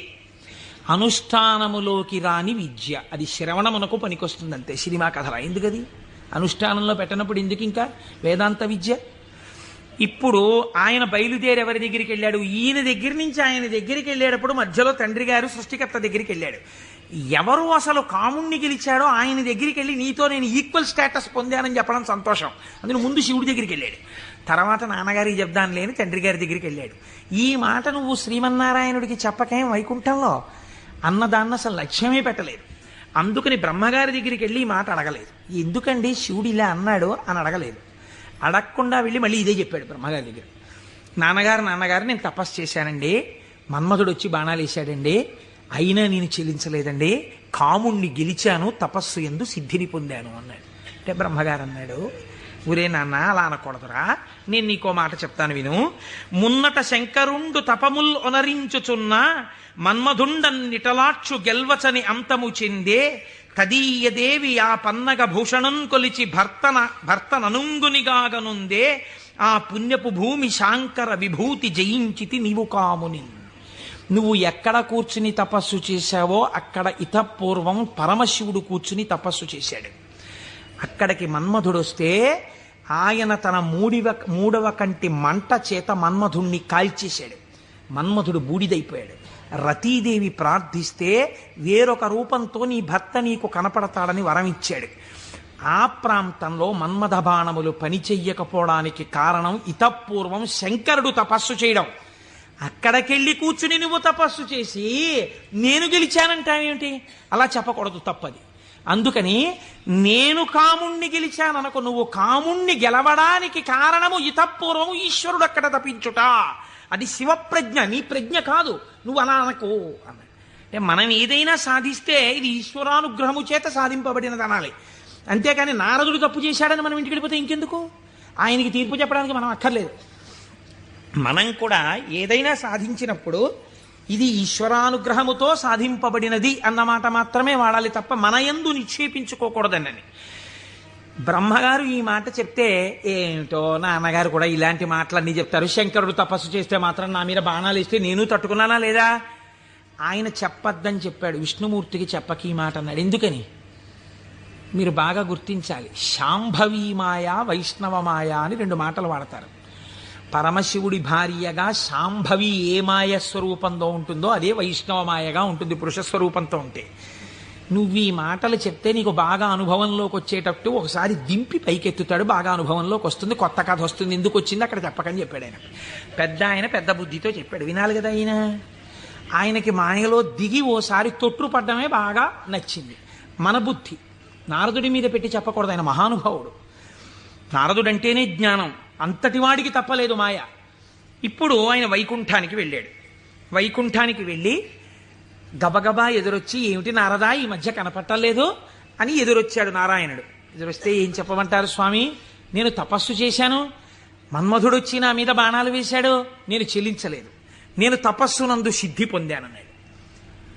అయిపోయింది, చెప్పద్దన్న చోట చెప్పేశాడు. అనకరా అన్న మాట అనేశాడు. ఏమొచ్చింది ఇప్పుడు దానివల్ల? నేను వెంకటాచలంలో దర్శనం 3 మాటలు చేశానండి, ఈ లైన్లోంచి వెళ్తున్నప్పుడు బయటికి వచ్చేసే లైన్లోంచి లోపలికి పంపించే లైన్లోకి దూరిపోయి 2 మాటలు దర్శనం చేసుకున్నాను అన్నారనుకోండి. అది పాపమా పుణ్యమా మీరు ఆలోచించండి. ఈశ్వరుణ్ణి దొంగచాటుగా మీకు ఆ టిక్కెట్టు మీద ఒక్కసారి చూసిరా, మీకు ఎంత దర్శనం లభ్యమైతే కోట్ల జన్మలు తపించిన వాళ్ళకి దొరకని ఈశ్వరుడు నాకు ఈ మాత్రం లభించాడని సంతోషంగా బయటకు వస్తే కృతార్థత. దొంగతనంగా దూరిపోయి 2వ మాట వెళ్ళొస్తే నాకు మీకు తెలియదేమో, ఈశ్వరుడికి తెలియదండి, వెంకటేశ్వరుడికి. అంటే దొంగతనంగా 2వ మాట వచ్చావా నన్ను చూడ్డానికి అని దానికి తగిన ఫలితం ఆయన ఇస్తే ఏమవుతావు? ఎందుకు వచ్చినల్లది? ఇవే అక్కర్లేని పనులు, చెయ్యొద్దన్న పనులు చేయడం అంటే ఇలాగే ఉంటాయి. కాబట్టి ఆయనకి చెప్తే ఆయన వెంటనే అన్నాడు, అబ్బబ్బబ్బ ఎంత గొప్ప పనో, ఏది మళ్ళీ చెప్పు అన్నాడు. నేనండి తపస్సు చేసి మన్మథ బాణాలు పడితే లొంగకుండా సిద్ధి పొందాను. అబ్బా ఎంత గొప్ప విషయమయ్యా నారదా, ఎంత సంతోషంగా ఉందో నాకు. ఎవరు చేయగలరాయా ఈ పని? శివుడు చేశాడు, నువ్వు చేశావు. ఆయనకి అర్థమైపోయింది. ఓహో, అంటే ఇప్పుడు ఈయనకి బాగా పుటం పెట్టి జ్ఞానము లోపల నిలబడేటట్టుగా చెయ్యవలసిన అవసరం ఏర్పడింది. అంతేకాని ఆయన్ని చిన్నబుచ్చడం కాదు, తొట్టుపడకుండా నిలబెట్టాలి మనం అయితే ఇప్పుడు. కాబట్టి చాలా సంతోషమోయ్ అని కౌగిలించుకుని వెళ్ళిరా అన్నాడు. ఇప్పుడు మాయ ప్రారంభం అయిపోయినట్టే కదండి, అది నడిపిస్తుంది ఎటు వెళ్ళాలో. ఈయన బయలుదేరి వెడుతున్నాడు. వెడుతూ వెడుతూ ఒక రాజ్యంలోకి వెళ్ళాడు. ఆ రాజ్యాన్ని పరిపాలించేటటువంటి రాజు పేరు శీలనిధి, ఆయన కుమార్తె పేరు శ్రీమతి. వెళ్ళి ఆ శీలనిధి అనబడేటటువంటి రాజు యొక్క అంతఃపురంలోకి వెళ్ళాడు. మహానుభావుడు నారదుడు వచ్చాడన్నాడు, స్వాగతం చెప్పారు, పాదములు కడిగారు, తీసుకొచ్చారు, కూర్చోపెట్టారు. వాళ్ళ అమ్మాయిని తీసుకొచ్చారు, అమ్మాయినికి నమస్కారం చెయ్యమ్మా అన్నారు. ఆ పిల్ల నమస్కారం చేసింది. మా పిల్లకి ఎటువంటి వరుడు వస్తాడో చెప్పండి అన్నారు. ఆ పిల్ల యొక్క చెయ్యి చూసి త్రికాలవేది నారదుడంటే తెలియందేముందండి. ఆయన అన్నాడు, లక్ష్మీదేవికి భర్త ఎవడో, ఎవడు సర్వవ్యాపకుడో, ఎవడు నిరంతరము లోకము చేత పూజింపబడుతుంటాడో, ఎవడు మహానుభావుడో అటువంటి శ్రీ మహావిష్ణువుకు ఈమె ఇల్లాలవుతుంది అన్నాడు. అక్కడి వరకు బాగా చెప్పాడు. కానీ ఆమెని చూడగానే కామాన్ని కదా గెలిచానన్నాడు. ఈవిడ నా ఇల్లాలైతే ఎంత బాగున్నో అనిపించింది. కానీ ఆవిడ జాతకంలో ఏముంది? శ్రీ మహావిష్ణువు భర్త అవుతారని ఉంది. ఈ అమ్మాయికి పెళ్లి ఎలా చేద్దాం అనుకుంటున్నావు అని అడిగాడు. రేపు స్వయంవరం పెట్టామండి, స్వయంవరంలో ఈమె వరమాల వేస్తుంది అంటే విష్ణువు సాకారుడై వస్తాడు ఈ సభలోకి. ఇప్పుడు మళ్ళీ వెనక్కి తిరిగి వైకుంఠానికి వెళ్ళాడు. వెళ్ళి, అయ్యా ఎవరికైనా చెప్పుకుంటే కొంచెం సిగ్గుచేటుగా ఉంటుంది, నా మనస్సు ఆ శ్రీమతిని పెళ్లి చేసుకోవాలి అని ఉవ్విళ్ళు ఉరిపోతోంది, ఆమె నాకు దక్కకపోతే మన్మథబాణముల చేత చచ్చిపోతాను. ఎవరండి ఇంతకు ముందు వచ్చి చెప్పినప్పుడు ఏం చెప్పాడు?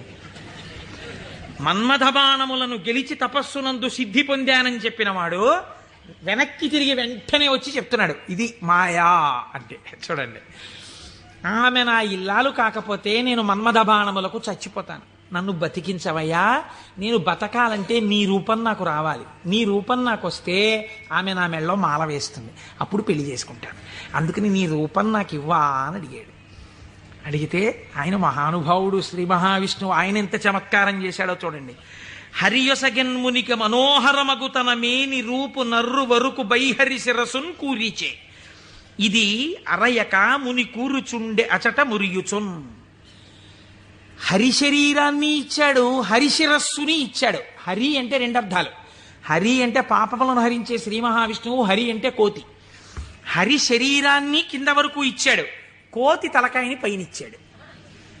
నువ్వు హరి రూపాన్ని కదా అడిగావు, హరి రూపాన్ని ఇచ్చానన్నాడు. మాట తప్పనట్టు. ఆయన ఎంత తెలివైనవాడో చూడండి.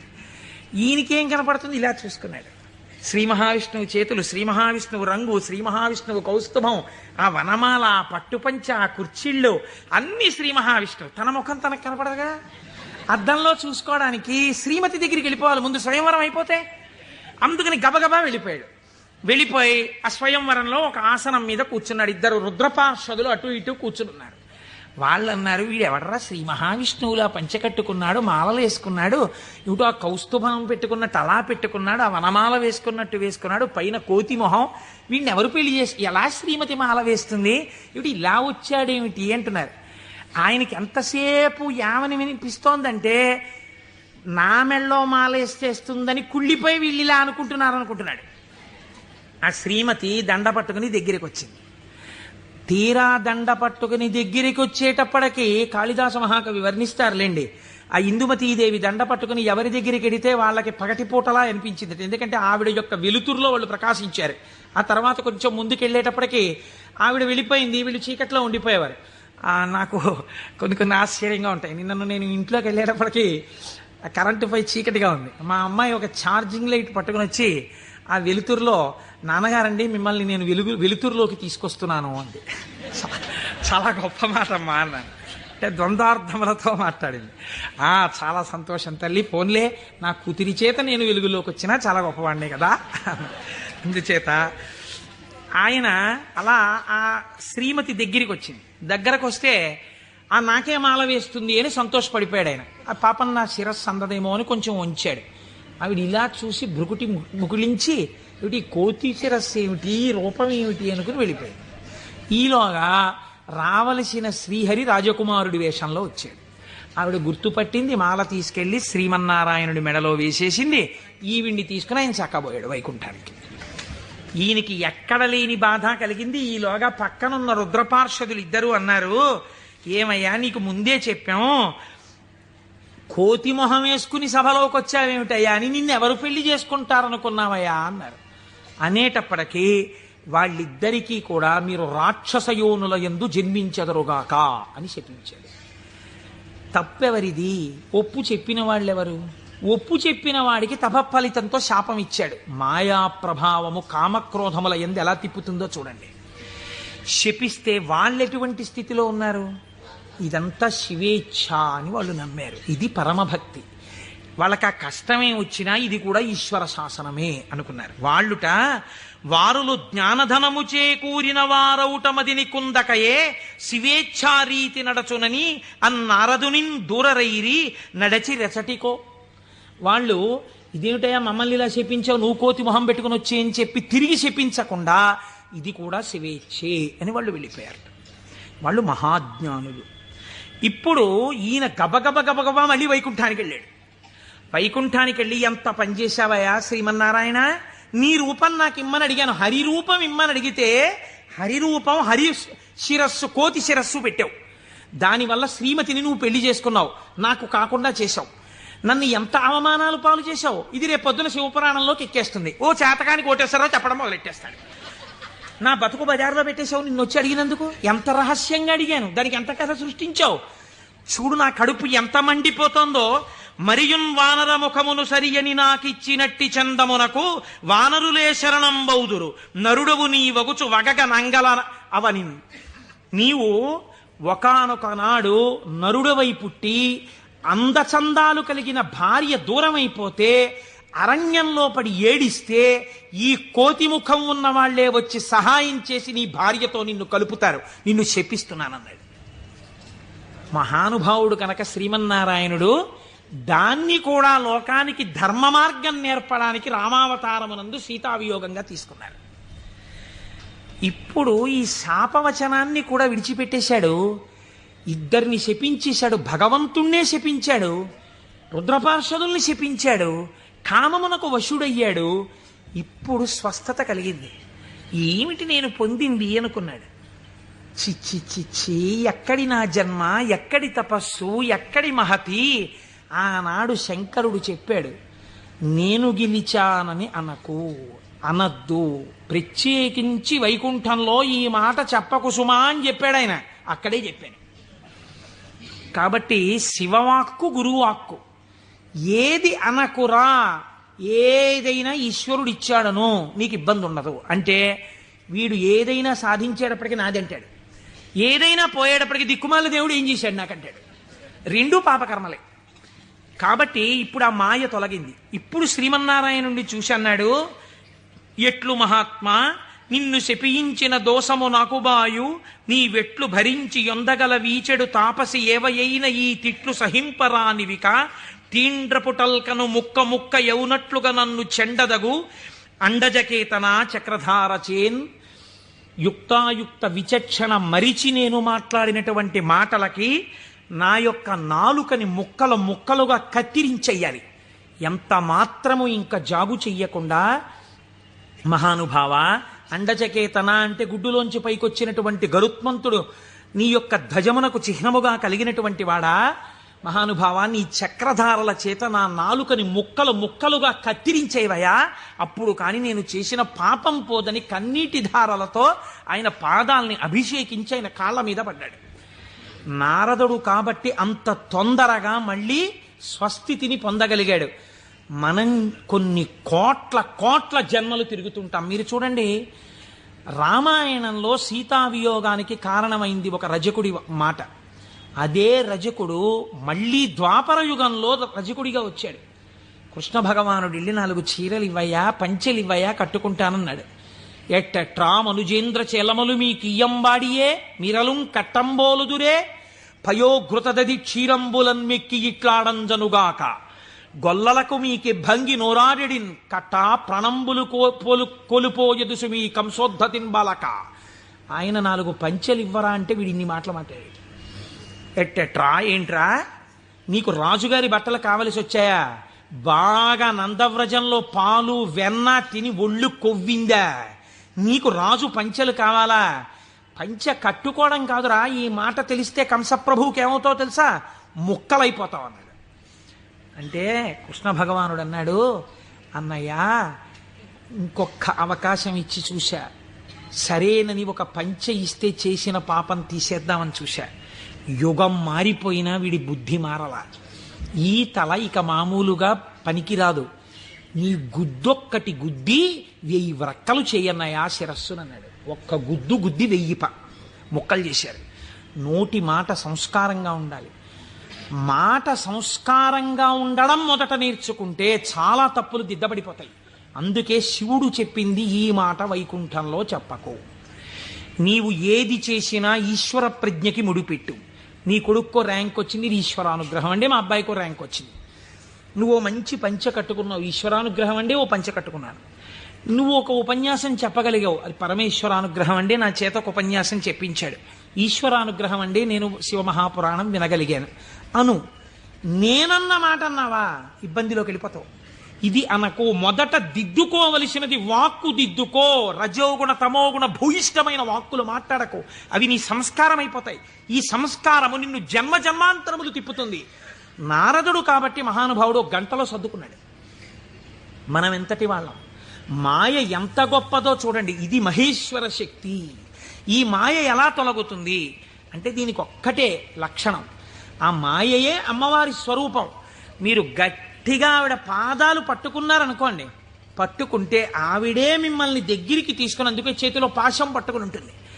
ఈశ్వర భక్తిని మీకిచ్చి మీ చేత ఈశ్వర సేవ చేయించి ఈశ్వరుడిలో మిమ్మల్ని ఆవిడే కలుపుతుంది. ఆవిడే ఆ పనినంతటినీ తీసుకుంటుంది. ఇది చిత్రంగా ఉంటుంది. ఎలా ఉంటుందంటే, తరచుగా చెప్తూ ఉంటాను నేను ఒక కత్తి నేను అలా వెడుతుంటే రోడ్డు మీద ఒక దొంగ పరిగెత్తుకుంటూ కత్తి పట్టుకుని నా వెనక వచ్చాడు అనుకోండి, నేను పరిగెడుతుంటాను. దొంగ కత్తి పట్టుకుని నా వెంట పరిగెడుతుంటాడు. నేను ముందు పరిగెడతాను, నా వెనక దొంగ పరిగెడుతుంటాడు. పరిగెడుతుండగా దొంగ రాయి తన్నుకుని పడిపోయి కత్తి అంత దూరంలో పడిపోయింది అనుకోండి. ఇప్పుడు నేను నిజానికి దొంగని ఏం చేయగలిగిన ధైర్యం నాకేం లేదు, కానీ కత్తి తీసుకుని ఇలా నిలబడ్డాను నేను. దొంగ పరిగెడుతున్నాడు. ఇప్పుడు ఎందుకు పరిగెడుతున్నాడు? దొంగ చేతి కత్తి నా చేతిలోకి వచ్చింది. ఇన్నాళ్ళు మిమ్మల్ని తిప్పిన కామం, ఆ కామపాశాలు అమ్మవారి పాదాలు పట్టుకుంటే భక్తి పాశాలుగా మారిపోయాయి. ఈ మార్పుకి మీరు అమ్మవారి పాదాలు పట్టుకుంటే చాలా ఆవిడ మాయాశక్తి, ఇటు తిప్పిన ఆవిడ అటు తిప్పేస్తుంది. మాయాపాశాన్ని భక్తిపాశం చేసేస్తుంది. లోకమునందు తిరిగిన పంచతన్మాత్రల్ని ఈశ్వరుడి వైపుకి తిప్పేస్తుంది, తిప్పేసి ఈశ్వరుడిలో కలిపేస్తుంది. కాబట్టి ఇప్పుడు మీరు మాయా అన్న అవనికని పైకెత్తి శివుడితో కలుపుతుంది. ఇది మహేశ్వరుణ్ణి చేరుకోవడానికి మార్గం. ఆ మార్గమునకు మొట్టమొదటి పొరపాటు వాక్కునందు కలుగుతుంటుంది. ఈ వాక్కునందు అలా చెయ్యకో, ఈశ్వర ప్రజ్ఞని గుర్తెరుగు, ఈశ్వరానుగ్రహాన్ని గుర్తెరుగు. ఇది మనకి బోధ చెయ్యడం ఈ మహేశ్వరనామమును, మహేశ్వరనామాన్ని అడ్డుపెట్టి మనకి నేర్పింది. ఇదే పరమశివుణ్ణి పక్కనే ఒక చిత్రమైన నామంతో పిలుస్తారు, శంభు అని పిలుస్తారు. శంభు అంటే ఏమిటో తెలుసా అండి? శం అంటే నిరతిశయమైనటువంటి సుఖము లేదా సుఖము, భావయతి కల్పించువాడు. మీరు చూడండి, ఒక వస్తువు ఉంటుంది, ఆ వస్తువు యొక్క సుఖానుభూతిని మీరు ఎప్పుడు పొందుతారు? ఒక వస్తువు యొక్క సుఖానుభూతిని మీరు ఎప్పుడు పొందగలరు అంటే ఆ వస్తువు మీ చేత అనుభవింపబడినప్పుడు. ఉదాహరణకి నాకు ఒక లడ్డు అంటే చాలా ఇష్టం అనుకోండి. ఆ లడ్డూని తీసుకొచ్చి మీరు ఇలా చూపించి, కోటేశ్వరారు మీకోసమే తెచ్చాం ఈ లడ్డు అన్నారనుకోండి. నేను ఆ లడ్డూని ఇలా చూసి నా కోరిక తీరిపోయి అంటానా? అనను. మీకోసమే అన్న చేతిలో పెట్టారు, చాలా బాగుంది అని ఇలా పెట్టుకుని తినబోతాను. తినకండి, మీకు ఈ లడ్డు ఎందుకు తెచ్చానో మీకు శుభవార్త చెప్పాలి, అది చెప్పాక తిందురు కానీ. ఇప్పుడు నా కోరిక తీరిపోయిందా? తీరలేదు. ఆయన శుభవార్త చెప్పబోతుంటే సెల్ ఫోన్ మోగింది. ఉండండి చెప్తాను అని అక్కడికి వెళ్ళి గంట సేపు మాట్లాడుతున్నాడు. లడ్డు ఇలాగే ఉంది, నేను ఇలాగే ఉన్నాను, తీరిందా? తీరలేదు. ఆయన తర్వాత వచ్చి ఏదో చెప్పి ఇప్పుడు తినండి అన్నాడు. ఇప్పుడు నేను దాన్ని తీసి ఇలా నాలుక మీద పెట్టుకుని అలా పడేశాను. గభాలన కంట్లో ఏదో పడి ఇలా అన్నాను, అది కింద పడింది. తీరిందా నా కోరిక? తీరలేదు. నాలుక మీద పడింది రెండో ముక్క, అమ్మయ్యా అన్నాను. ఇప్పుడు నా కోరిక తీరింది కదండి. వస్తువు ఉండడానికి, అది మీ అనుభూతిగా మారడానికి మధ్యలో చాలా తేడా ఉంటుంది. ఈ శక్తి మీ యందు నిలబెట్టేవాడు ఈశ్వరుడు. అందుకే ద్రాపే అంధస్సస్పతే దరిద్రం నీలలోహిత అంటుంది రుద్రాధ్యాయం. సుఖమునకు కావలసిన వస్తువు ఉండడం వేరు, సుఖముగా బ్రతకడం వేరు. ఒకడు కోటీశ్వరుడు ఉంటాడు, కానీ వాడు నిన్న రాత్రి మిగిలిపోయినటువంటి చద్దన్నాన్ని ఇవాళ మధ్యాహ్నం పులిసిపోయిన పెరుగుతో తింటాడు. కేవలం సుఖానుభవం కాదు. లోకములు 3 రకాలుగా ఉంటాయి. ఒక లోకము కేవలము సుఖాలు అనుభవించడానికే ఉంటుంది, స్వర్గాది లోకములు. అక్కడ దుఃఖము యొక్క స్పర్శ ఉండదు, సుఖాలు అనుభవిస్తారు. ఇంకొక లోకం ఉంటుంది, అక్కడ సుఖం అన్నది ఉండదు, ఎప్పుడు ఏడుపులు, పెడబబ్బలు, కేకలు, అరుపులు, భయంకరంగా ఉంటుంది. అది నరకం. సుఖం దుఃఖం 2 ఉంటాయి. ఓ రోజున తప్పట్లు కొట్టేస్తూ పొంగిపోతూ నేనే అంటుంటాడు, ఇంకో రోజున కుమిలిపోతూ ఏడుస్తూ ఉంటాడు. అదే భూలోకం. ఇక్కడ కొన్నాళ్ళు సుఖం, కొన్నాళ్ళు దుఃఖం. పొద్దున్న 10ంటికి సంతోషంగా ఉంటాడు, సాయంకాలం 4ంటికి ఏడుస్తూ ఉంటాడు. సుఖం దుఃఖం 2 అనుభవిస్తూ ఉంటాడు. సుఖ దుఃఖములు 2 ఉన్న భూలోకమునందు మీరున్నారు. ఇక్కడి నుంచి బాగా గుర్తుపెట్టుకోండి, మీకు 2 మార్గాలు ఉన్నాయి. ఒకటి, పూర్ణ దుఃఖమును కలిగిన లోకంలో కన్నా వెళ్ళొచ్చు, పూర్తి సుఖం కలిగిన లోకంలో కన్నా వెళ్ళొచ్చు. సుఖ దుఃఖాలు కలిగిన లోకంలోకి ఇంకా మీకు టికెట్ లేదు. అంటే మళ్ళీ ఎందుకండి ఇందులోకి? కాబట్టి ఒంటి మీద కొరడాలతో కొట్టేస్తూ, మరిగిపోయిన నూనెలో ముంచేస్తూ, ఏదో చీవు నెత్తురు నదుల్లో ముంచేస్తూ అది కావాలా? హాయిగా సంతోషంగా పెద్దలతో కూర్చుని ఏదో ఆనందంగా ఉండడం, అమృతం తాగడం, ఇలాంటివి కావాలా? అంటే లౌకికంగా కోరుకుంటే పోనీ స్వర్గం కోరుకోండి. నరకానికి ఎడదాం అనుకోకూడదంటే మీకు ఒక లక్షణం ఉండాలి. వెంటనే మీకోటి కావాలి. ఏమిటి కావాలి? పాపము చేయకుండా ఉండుట. పాపం చేస్తే కదా నరకం. కాబట్టి పాపం చెయ్యకూడదు. ఇది సంభావయతి, మంచి భావములను ఇచ్చుట. ఇది ఎలా వస్తుంది అన్నారు శాస్త్రంలో. ఇది ఎలా కలుగుతుందండి అన్నారు. దీనికి ఒక ప్రతిబంధకం ఉందండి, అంత తేలిక కాదు. శివమహాపురాణం మీ జీవితాన్ని కరెక్ట్ చేస్తుంది. మీరు చూడండి, ఒక తేలిక మాట, ఒక వెలితి మాట ఒకటి మనం మాట్లాడతాం. కోటేశ్వరారు చతుర్ముఖ బ్రహ్మగారు మేము లలాటం మీద రాసేసాడండి, రామాయణం చెప్పు, భాగవతం చెప్పు, శివపురాణం చెప్పని చెప్పేస్తారు మీరు. మా లలాటం మీద రాసేశాడు, చీకటి పడేటప్పటికీ మాకు ఎటో లాగేస్తుంది మనస్సు వెళ్ళిపోమ్మని, అందుకని మేము రామ్ పురాణానికి అంటాడు ఒకడు. అది తప్పు. అలా ఉండమని చెప్పలేదు శాస్త్రం. తిలకధారణము అన్న మాట ఎందుకు ఇచ్చారో తెలుసా అండి? మీ యొక్క ఆలోచన సరళిని మార్చుకొని గత జన్మలుగా తరువుకొస్తున్న వాసనలని జయించడానికి, మీకు పార్వతీ పరమేశ్వరుల అనుగ్రహం కలగడానికే మీరు విభూతి తీసుకుని లలాటమునందు పెట్టుకుని బొట్టు తీసుకుని ఆజ్ఞాచక్రం మీద పెట్టుకుంటారు. ఇప్పుడు పార్వతీ పరమేశ్వరులు మీ లలాటమునందు వసించి ఉన్నారు. దీనివల్ల ఏం జరుగుతుంది అంటే, లలాట లిఖితారేఖ పరిమాస్త్రం నశక్యతే, ఇది కదా సామాన్య సిద్ధాంతం. బ్రహ్మగారు రాసిన రాత మారదు. కానీ మీరు తిలకధారణం చేసి విభూతి పెట్టుకోగానే మీ ఆలోచన సరళి ఎందు మార్పు వస్తుంది. ఎందుకు వస్తుందో తెలుసా అండి? మీరు చూడండి, ఒక ఆయన దగ్గరికి మీరు వెళ్ళేటప్పటికీ ఇలా విభూతి పెట్టుకుని ఇంత బొట్టు పెట్టు కూర్చున్నాడు అనుకోండి, ఈయన అడిగితే కొంచెం సౌమ్యంగా చెప్తారేమో అనిపించేస్తుంది మీకు గబుక్కుని వెంటనే. ఏమీ లేకుండా కొరకొర చూస్తున్నాడు అనుకోండి, బాబా ఆయన దగ్గరికి ఎందుకు లేండి అనిపిస్తుంది. అసలు మీరు భస్మ బొట్టు కనపడేటప్పటికి సాత్విక ప్రవృత్తి ముఖంలో కనపడిపోతుంది. సరికదా, ఆజ్ఞాచక్రం మీద బొట్టు అమ్మవారి యొక్క అనుగ్రహం. అమ్మవారి అనుగ్రహం ఆజ్ఞాచక్రం మీద ప్రసరణం మొదలవగానే మీ బుద్ధి యందు ఆలోచన మారిపోతుంది. మారిపోయి మనం ఈ పని చెయ్యొద్దు, మనం ఎందుకు ఈ పాపం చేయడం, మనం ఇంక ఇవాళ నుంచి ఇది చెయ్యొద్దు, మనం పురాణానికి వెళ్ళిపోదాం, మనం శివాలయానికి వెడదాం, మనం వెంకటేశ్వరుడి గుడికి వెడదాం, ఎన్నాళ్ళు ఈ తప్పుడు పని చేస్తాం, మనం చెయ్యొద్దు అని మీ యందు ఒక పూనిక రావడం ప్రారంభం అవుతుంది.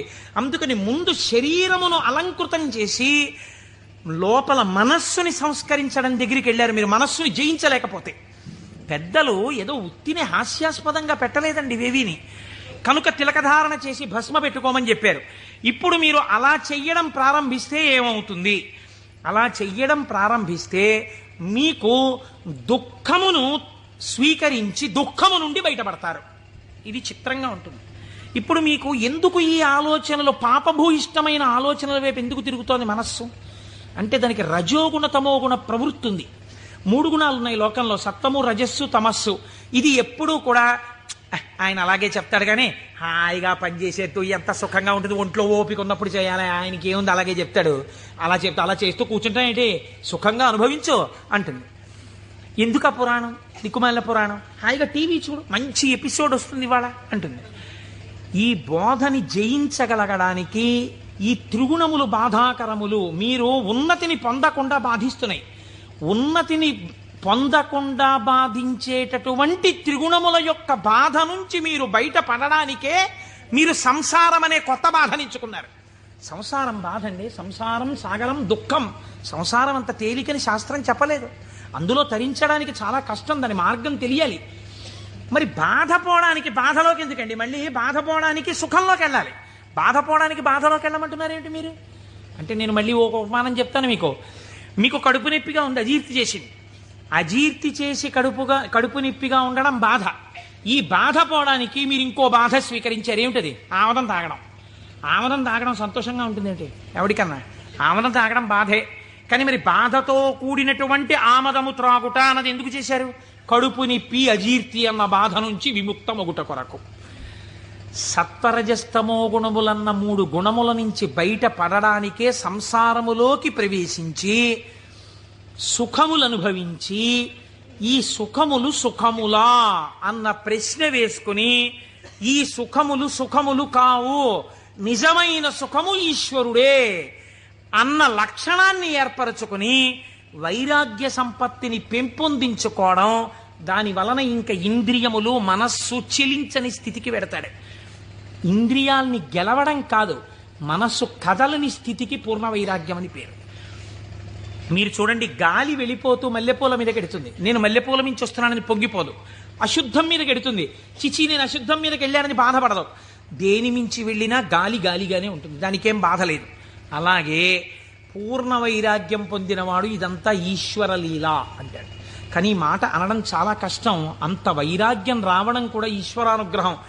ఈ వైరాగ్య సంపత్తి చేత శాశ్వత సుఖస్థానమైన ఈశ్వరుడు ఎందుకు కలిసిపోతాడు.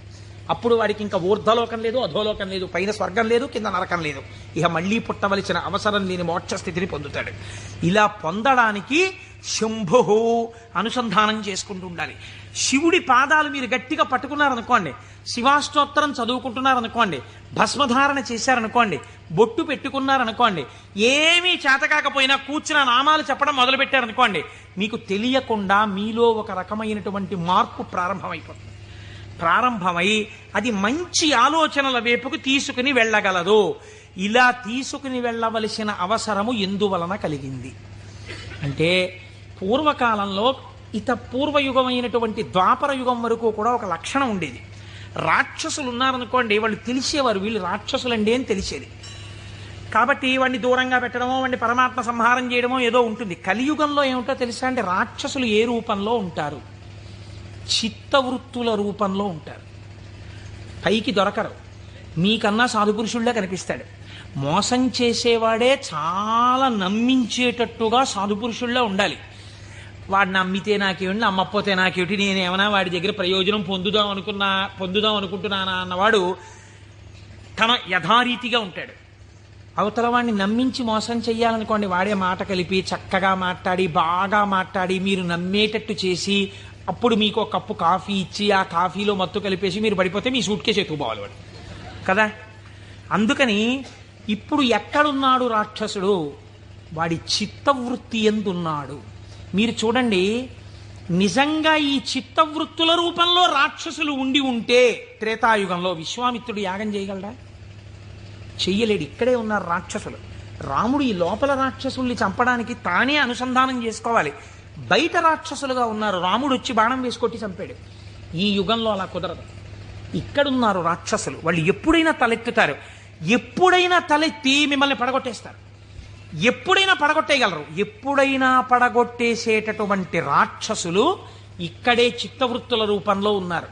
వీళ్ళని తొక్కి పట్టగలిగిన వాడెవడు? ఒక్కడే, శంభు. అందుకే ఏవం శ్రీ శంభుదేవస్య నామ్యామష్టోత్తరం శతం అంటాం. ప్రదోష వేళలో రోజు ఆ శంభునామాలు చెప్పామనుకోండి, ఆయన ఏం చేస్తాడంటే వీళ్ళని తొక్కి పెట్టి మీ భావముల యందు మంచి ప్రవాహాన్ని ఏర్పాటు చేస్తాడు. ఈ మంచి ప్రవాహము కలిగిన భావన చేత ఉన్నతిని పొందేస్తాడు. ఇప్పుడు ఈ భావన పొందినటువంటి వాడు ఎలా ఉంటాడు, ఎలా పొందుతాడు ఈశ్వరుణ్ణి అని మీరేమి అనుమానపడిపోయి వాడు ఏమైనా పూజలు బాగా చేసేస్తాడండి, యజ్ఞయాగాదులు చేసేస్తుంటాడండి అలా అనుకోక్కర్లేదు. శంభునామాన్ని పెట్టుకుని శంభుని యొక్క అనుగ్రహం పొందిన వాడి స్థితి ఎలా ఉంటుందో తెలుసా అండి. నేను మీకు ఒక ఉదాహరణ చెప్తాను, మీరు బాగా పట్టుకోగలుగుతారు. ఇది కూడా నేను ఎక్కడి నుంచో ఎందుకు మీకు రుద్ర పశుపతి నాయనార్ అని ఒక నాయనారు ఉన్నారు. 63 మంది నాయనార్లలో మనం సాధారణంగా ఏం చేస్తాం, రుద్రం చదవండి అన్నాం అనుకోండి, సన్యాసి కూడా రుద్రం చదవాలి. సన్యాసులు కూడా రుద్రం పారాయణ చెయ్యమని శాస్త్రం విధించింది. ఎందుకో తెలుసా అండి, అభిషేకం చేయకపోయినా రుద్రాన్ని పారాయణ చేస్తే వెంటనే పాపాలు పటాపంచలవుతాయి. ఆ పశుపతి నాయనారికి ఒక లక్షణం ఉండేది. ఆయన రోజు కూర్చుని రుద్రాధ్యాయం చదువుతూ ఉండేవాడు. చదువుతున్నప్పుడు ఆయనకు ఒక అనుమానం వచ్చింది. ఏమిటా అనుమానం? అందులో మేఘ్యాయచ విద్యుచ్ఛాయచ వృక్షాయచ హరిత్యాయచ లోప్యాయచ ప్రవాహ్యాయచ ఫేన్యాయచ సికత్యాయచ ఈ మాటలు ఉన్నాయి. ఇవన్నీ ఈశ్వరుడే అన్నారు. అంటే నీరు ఈశ్వరుడు, నీటి మీద నురుగు ఈశ్వరుడు, చెట్టు ఈశ్వరుడు, చెట్టు మీద పిట్ట ఈశ్వరుడు, చెట్టులో ఆకుపచ్చతనం ఈశ్వరుడు. మనం ఏం చేస్తాం, మేము అభిషేకం చేయించుకుంటున్నామండి అని వెళ్ళి కూర్చుంటాం. శివాలయంలో ఉన్న అర్చక స్వామి ఏదో మహన్యాసం అని చెప్పి నారుద్రో రుద్రమచ్చ ఎత్తుని పాప ఆయన మహన్యాసం చేయిస్తాడు. చేయించిన తర్వాత మీరేవో పాలు పెరుగు పంచదార పళ్ళరసాలు పట్టుకెడతారు. ఆయన రుద్రాధ్యాయం చదువుతూ పోసేస్తాడు. పోసి అభిషేకం చేస్తుంటాడు. మీరేం చేస్తారు? మీకు అది ఏమిటో తెలియదు కదా, అర్థం కాదు. అర్థం కాకపోవడం వల్ల తేలిగ్గా వచ్చేది ఏంటంటే నిద్ర. కాబట్టి చాలా అమరికగా మనకి దొరికేది ఏమిటంటే బ్రహ్మదండం మహర్షులకు ఎలా ఉంటుందో అలా మోచేతిని తొడకి పెట్టి ఈ చేతిని ఇలా పెట్టి చక్క చెంప చేస్తే చాలు, అలా పడుకోవచ్చు, నిద్రపోతాడు. మళ్ళీ ఆయన ఎక్కడో గంట ఏదో కొడతాడు, కొడితే తెలివి వస్తుంది.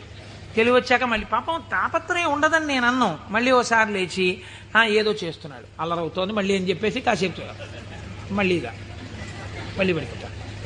దీని వలన ఏమైనా ప్రయోజనం ఉందా? మీరు చేసిన అభిషేకమునందు నేను ఇలా అడిగానని మీరు ఏమనుకోకండి, నన్ను మన్నించండి. ఒక మెట్టు పైకెక్కడానికి కాలు ఇలా ఏమైనా లేచిందా మీకు ఉపాసనలో? అంటే నేను అభిషేకం చేయించుకోవద్దని, శివాలయానికి వెళ్ళొద్దని నేను చెప్పట్లా, చేయించుకోవాలి అరిష్టం పోవడానికి. కానీ మీ ఉపాసనలో మీరు మెట్టు ఎక్కారా? కాదు కదా. ఇది రుద్రం పారాయణ చేయడం అంటే ఇది. ఆయన అన్నాడు, ఆ నాయనారు ఆయనకు ఒక చిత్రమైనటువంటి ఆలోచన వచ్చింది. ఆయన తిరుమలయార్ అనబడేటటువంటి ప్రాంతంలో ఉండేవాడు. ఆయన ఈ రుద్రం చదివి చదివి చదివి చదివి అన్నాడు, ఆకాశం ఈశ్వరుడు, మేఘం ఈశ్వరుడు, నీరు ఈశ్వరుడు, నురుగు ఈశ్వరుడు, చెట్టు ఈశ్వరుడు, పిట్ట ఈశ్వరుడు. కాబట్టి నేను ఇంట్లో కూర్చుని ఇవన్నీ చెప్తుంటే ఉపయోగం ఏంటి? నేను ఈశ్వరుడిలో చేరిపోయి ఈశ్వరానుభూతిని పొందుతానన్నాడు. ఓ రోజు తెల్లవారకట్ట ఎవ్వరికీ చెప్పకుండా లేచి 4 గంటలకో వెళ్ళిపోయాడు బయటికి, ఊరి బయటికి వెళ్ళిపోయాడు. ఆ కొండ మించి ఒక సెలయేరు జాలువారుతోంది. గబగబా వెళ్ళాడు. ఆ సెలయేట్లో నడుంలోతు నీళ్లలో నించున్నాడు. నించుని చెట్టు వంక చూశాడు. నిశ్శబ్దంగా ఉంది వాతావరణం. ఆ కొండ కనపడింది, చెట్లు కనపడ్డాయి, చెట్ల యొక్క ఆకుపచ్చని కొమ్మలు కనపడ్డాయి. అంత నిశ్శబ్దంలో గలగల పారుతున్నటువంటి సెలయేటి శబ్దం వినపడుతోంది. ఆ నీటి మీద వెళ్ళిపోతున్న నురుగు కనపడింది. ఆయన వెంటనే ఆ ఒంటికి తగిలిన చల్లతనంలో ఈశ్వరుడు కౌగిలించుకున్న అనుభూతిని పొందాడు. ఇవి ఈశ్వరుడు కదా, నేనిప్పుడు ఈశ్వరుడిలో ఉన్నాను నీటిలో. కాబట్టి నేను నా కళ్ళతో చూస్తున్న మేఘం ఈశ్వరుడు, నేను మొలలోతులో ఉన్నది ఈశ్వరుడు, ఇలా వెడుతున్నది ఈశ్వరుడు, నేను చూస్తున్న ఆ కదులుతున్న ఈశ్వరుడు. నాకు ఇంట్లో చదువుతున్నప్పుడు అలా బిగిసిపోయినట్టుగా ఉన్న ఈశ్వరుడు కనపడేవాడు.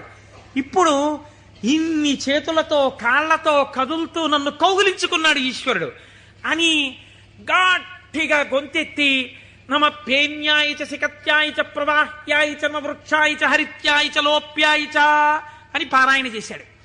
ఆ పారాయణ చేస్తూ ఆనందం అనుభవించేసి బయటికి రాలేక బయటికి వచ్చేవాడు. బయటికి వచ్చి ఒళ్ళు తుడిచేసుకుని పొడిబట్ట కట్టుకుని ఇంటికి వెళ్ళిపోయేవాడు.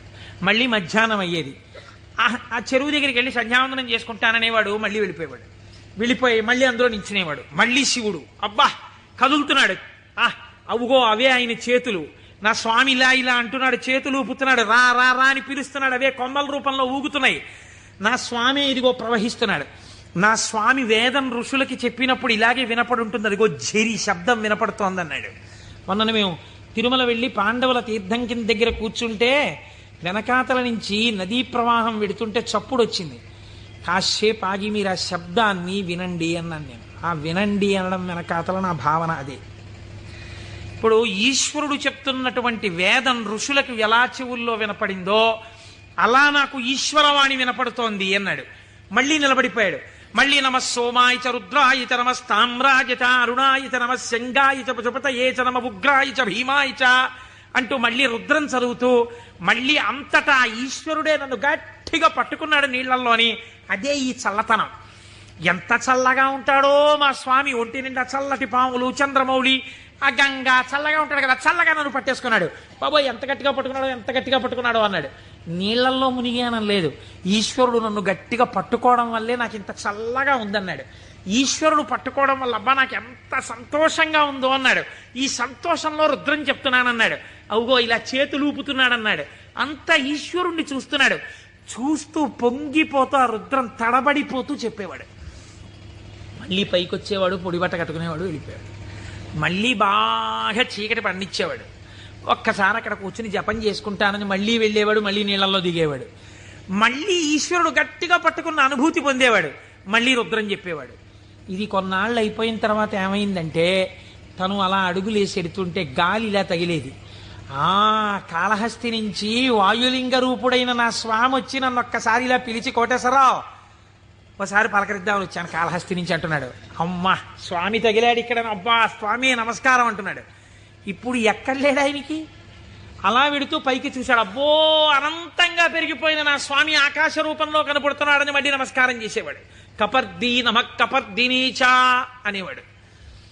ఇలా రాను రాను రాను రాను ఏమైపోయిందంటే ఎవరు కనపడినా ఆయనకి ఈశ్వరుడే కనపడేవాడు.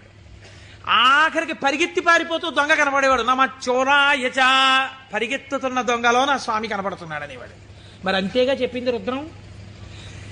ఇలా అంతటా ఈశ్వర దర్శనం చేసి ఎక్కడ పడితే అక్కడ ఆగిపోయి నమస్కారం చేయడం అలవాటైపోయింది. ఈ అలవాటైపోతే శంకరుడు అన్నాడు, ఇక నేను తప్ప ఇంకొకటి కనపడని నీకు నాలోకే తీసుకోవాలని తనలోకి తీసేసుకున్నాడు. శివుడిలో ఏకమైపోయి తాను శివుడైపోయాడు. ఇప్పుడు చెప్పండి, భావన చేత మోక్షాన్ని పొందాడా లేదా?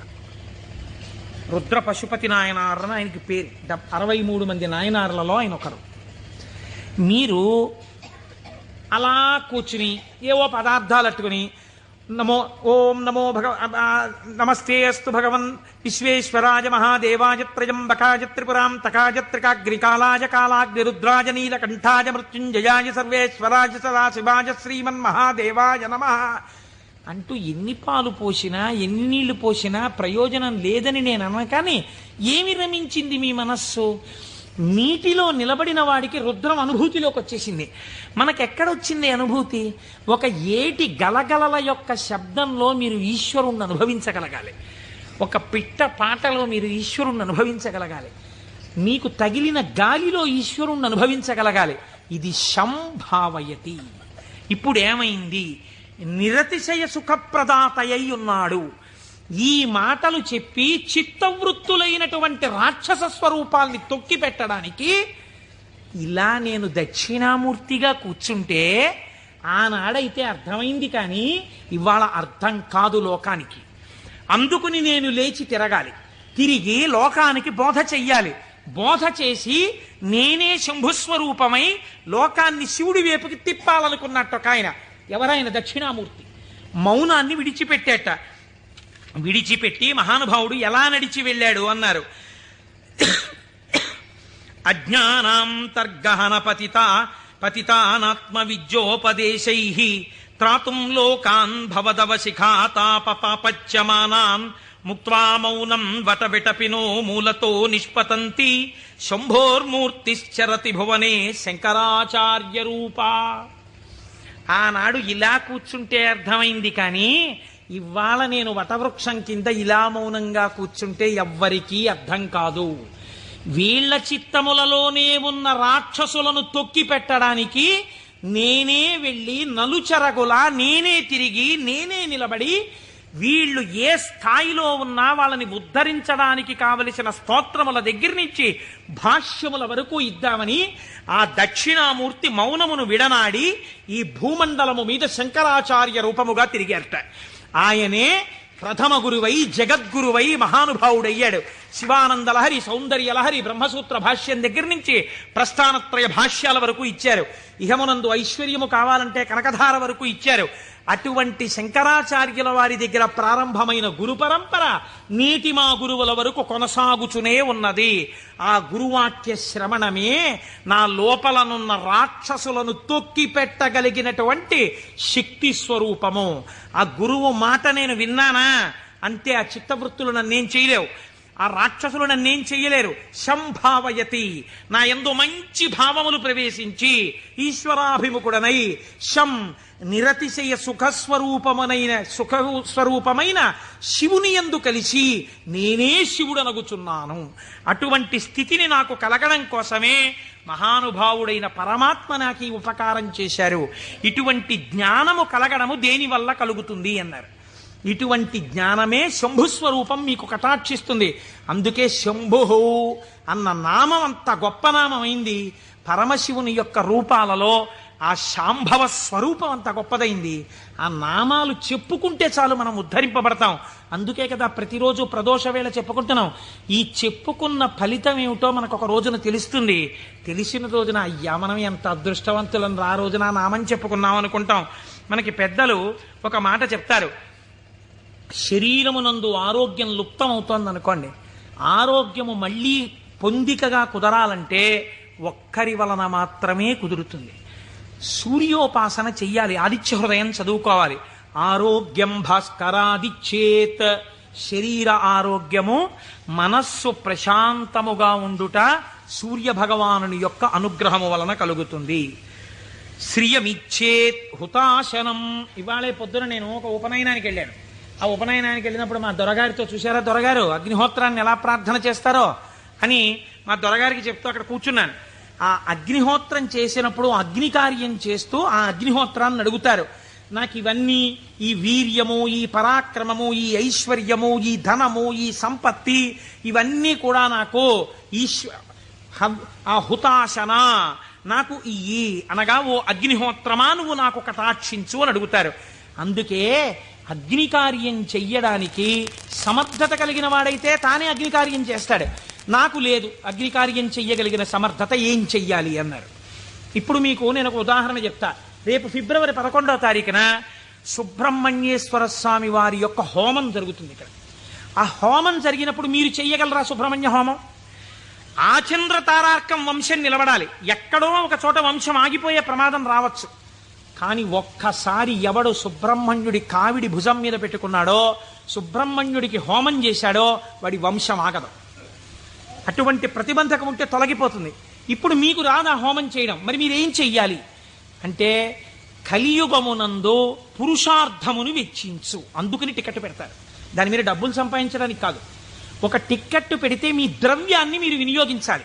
అది ఓ 1000 రూపాయలు అవుతుంది అనుకోండి, మీ దగ్గర 2000 పుచ్చుకోరు. ఎందుకు పుచ్చుకోకూడదు? అలా పుచ్చుకుంటే వీళ్ళు మోసం చేసినట్టు అవుతుంది. ఎంత అవసరమో అంత పుచ్చుకుంటారు. ఇప్పుడు మీరు ఈ ద్రవ్యం ఇచ్చి బాహ్య అంతఃశౌచమును పాటిస్తారు.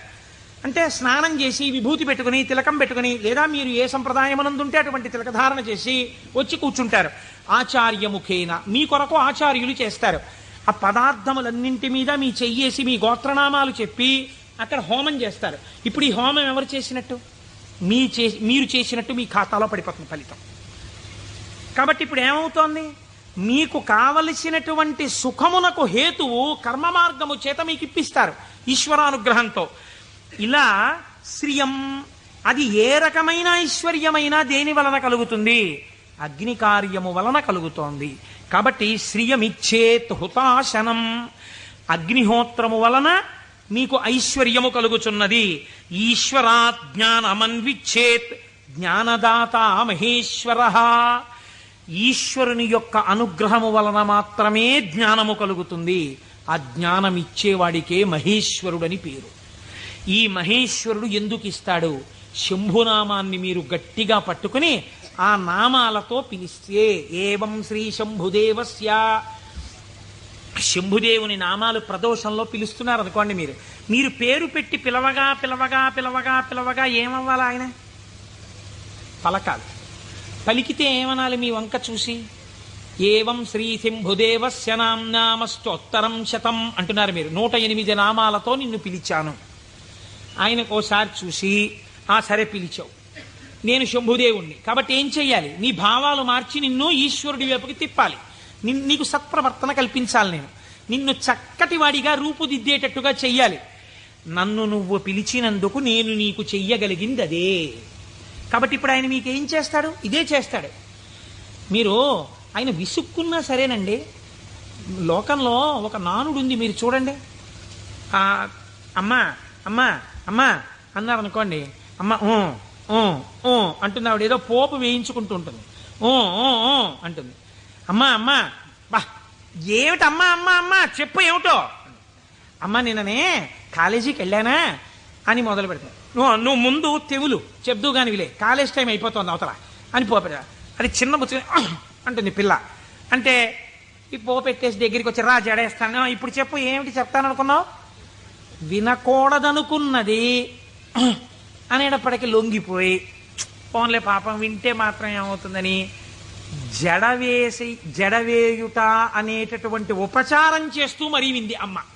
ఎందుకు వింది? 4 మాటలు అమ్మ అమ్మ అమ్మ అన్నందుకు వింది.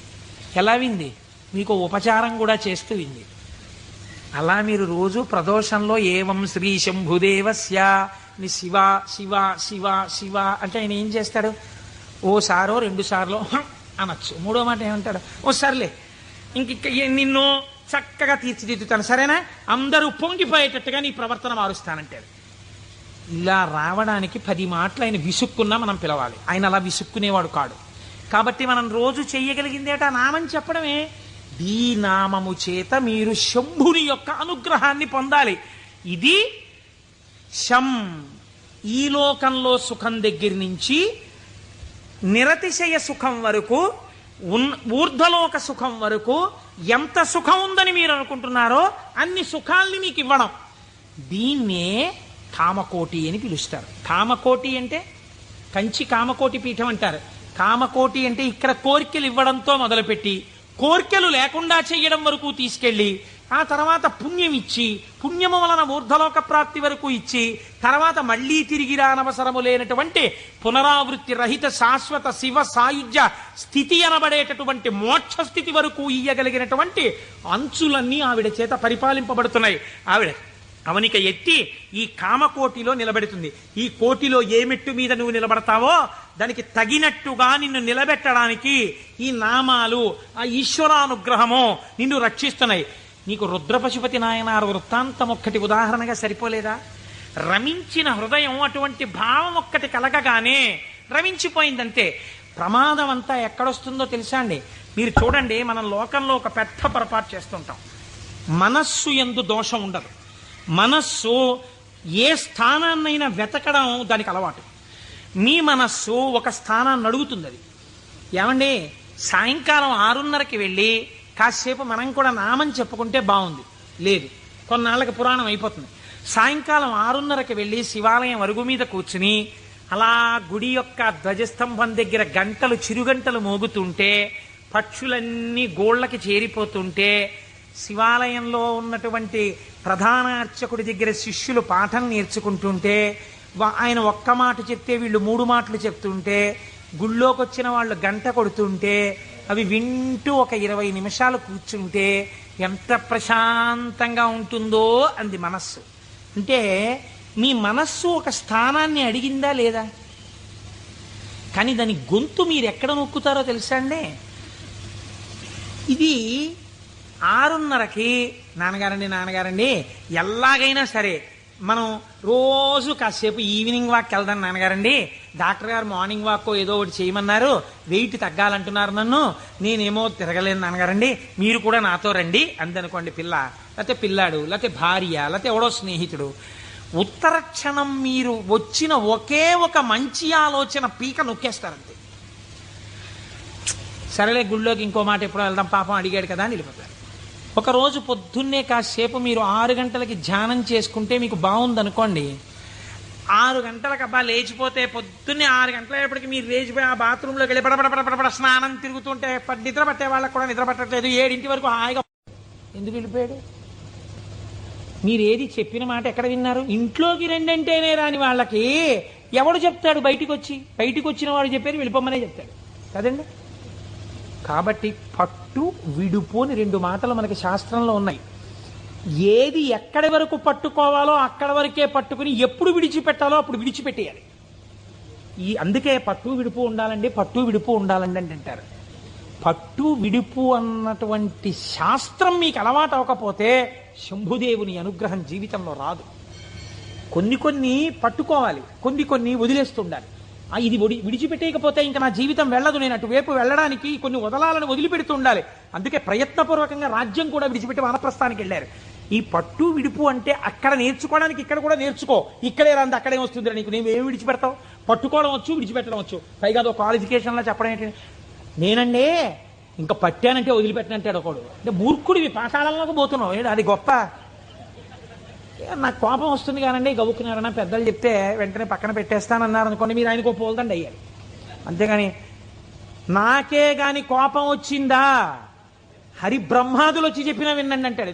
వాళ్ళ కర్మ కాలిపోయిందా నీకు వచ్చి చెప్పడానికి? నీలోంచి వెళ్ళిపోతే చాలా చచ్చూరుకుంటారు. ఎందుకు వచ్చింది? ఏమిటా వ్యగ్రత? ఎందుకు వచ్చిన మాట? కనుక నేను ఈ మాటని ఎందుకు ఇంతలా నొక్కి చెప్తున్నాను, మీరు సహృదయంతో అర్థం చేసుకోండి. ఒకవేళ నా వాక్కు యందు వ్యగ్రత ఉండి ఉండవచ్చు. శంభుని అనుగ్రహము వచ్చినా గుర్తెరగగలిగి ఉండాలి. ఆ గుర్తెరగనప్పుడు వచ్చిన అవకాశము వినియోగించుకోకపోతే మరొకసారి ఈశ్వరుడు ఇవ్వడానికి ఇష్టపడడు.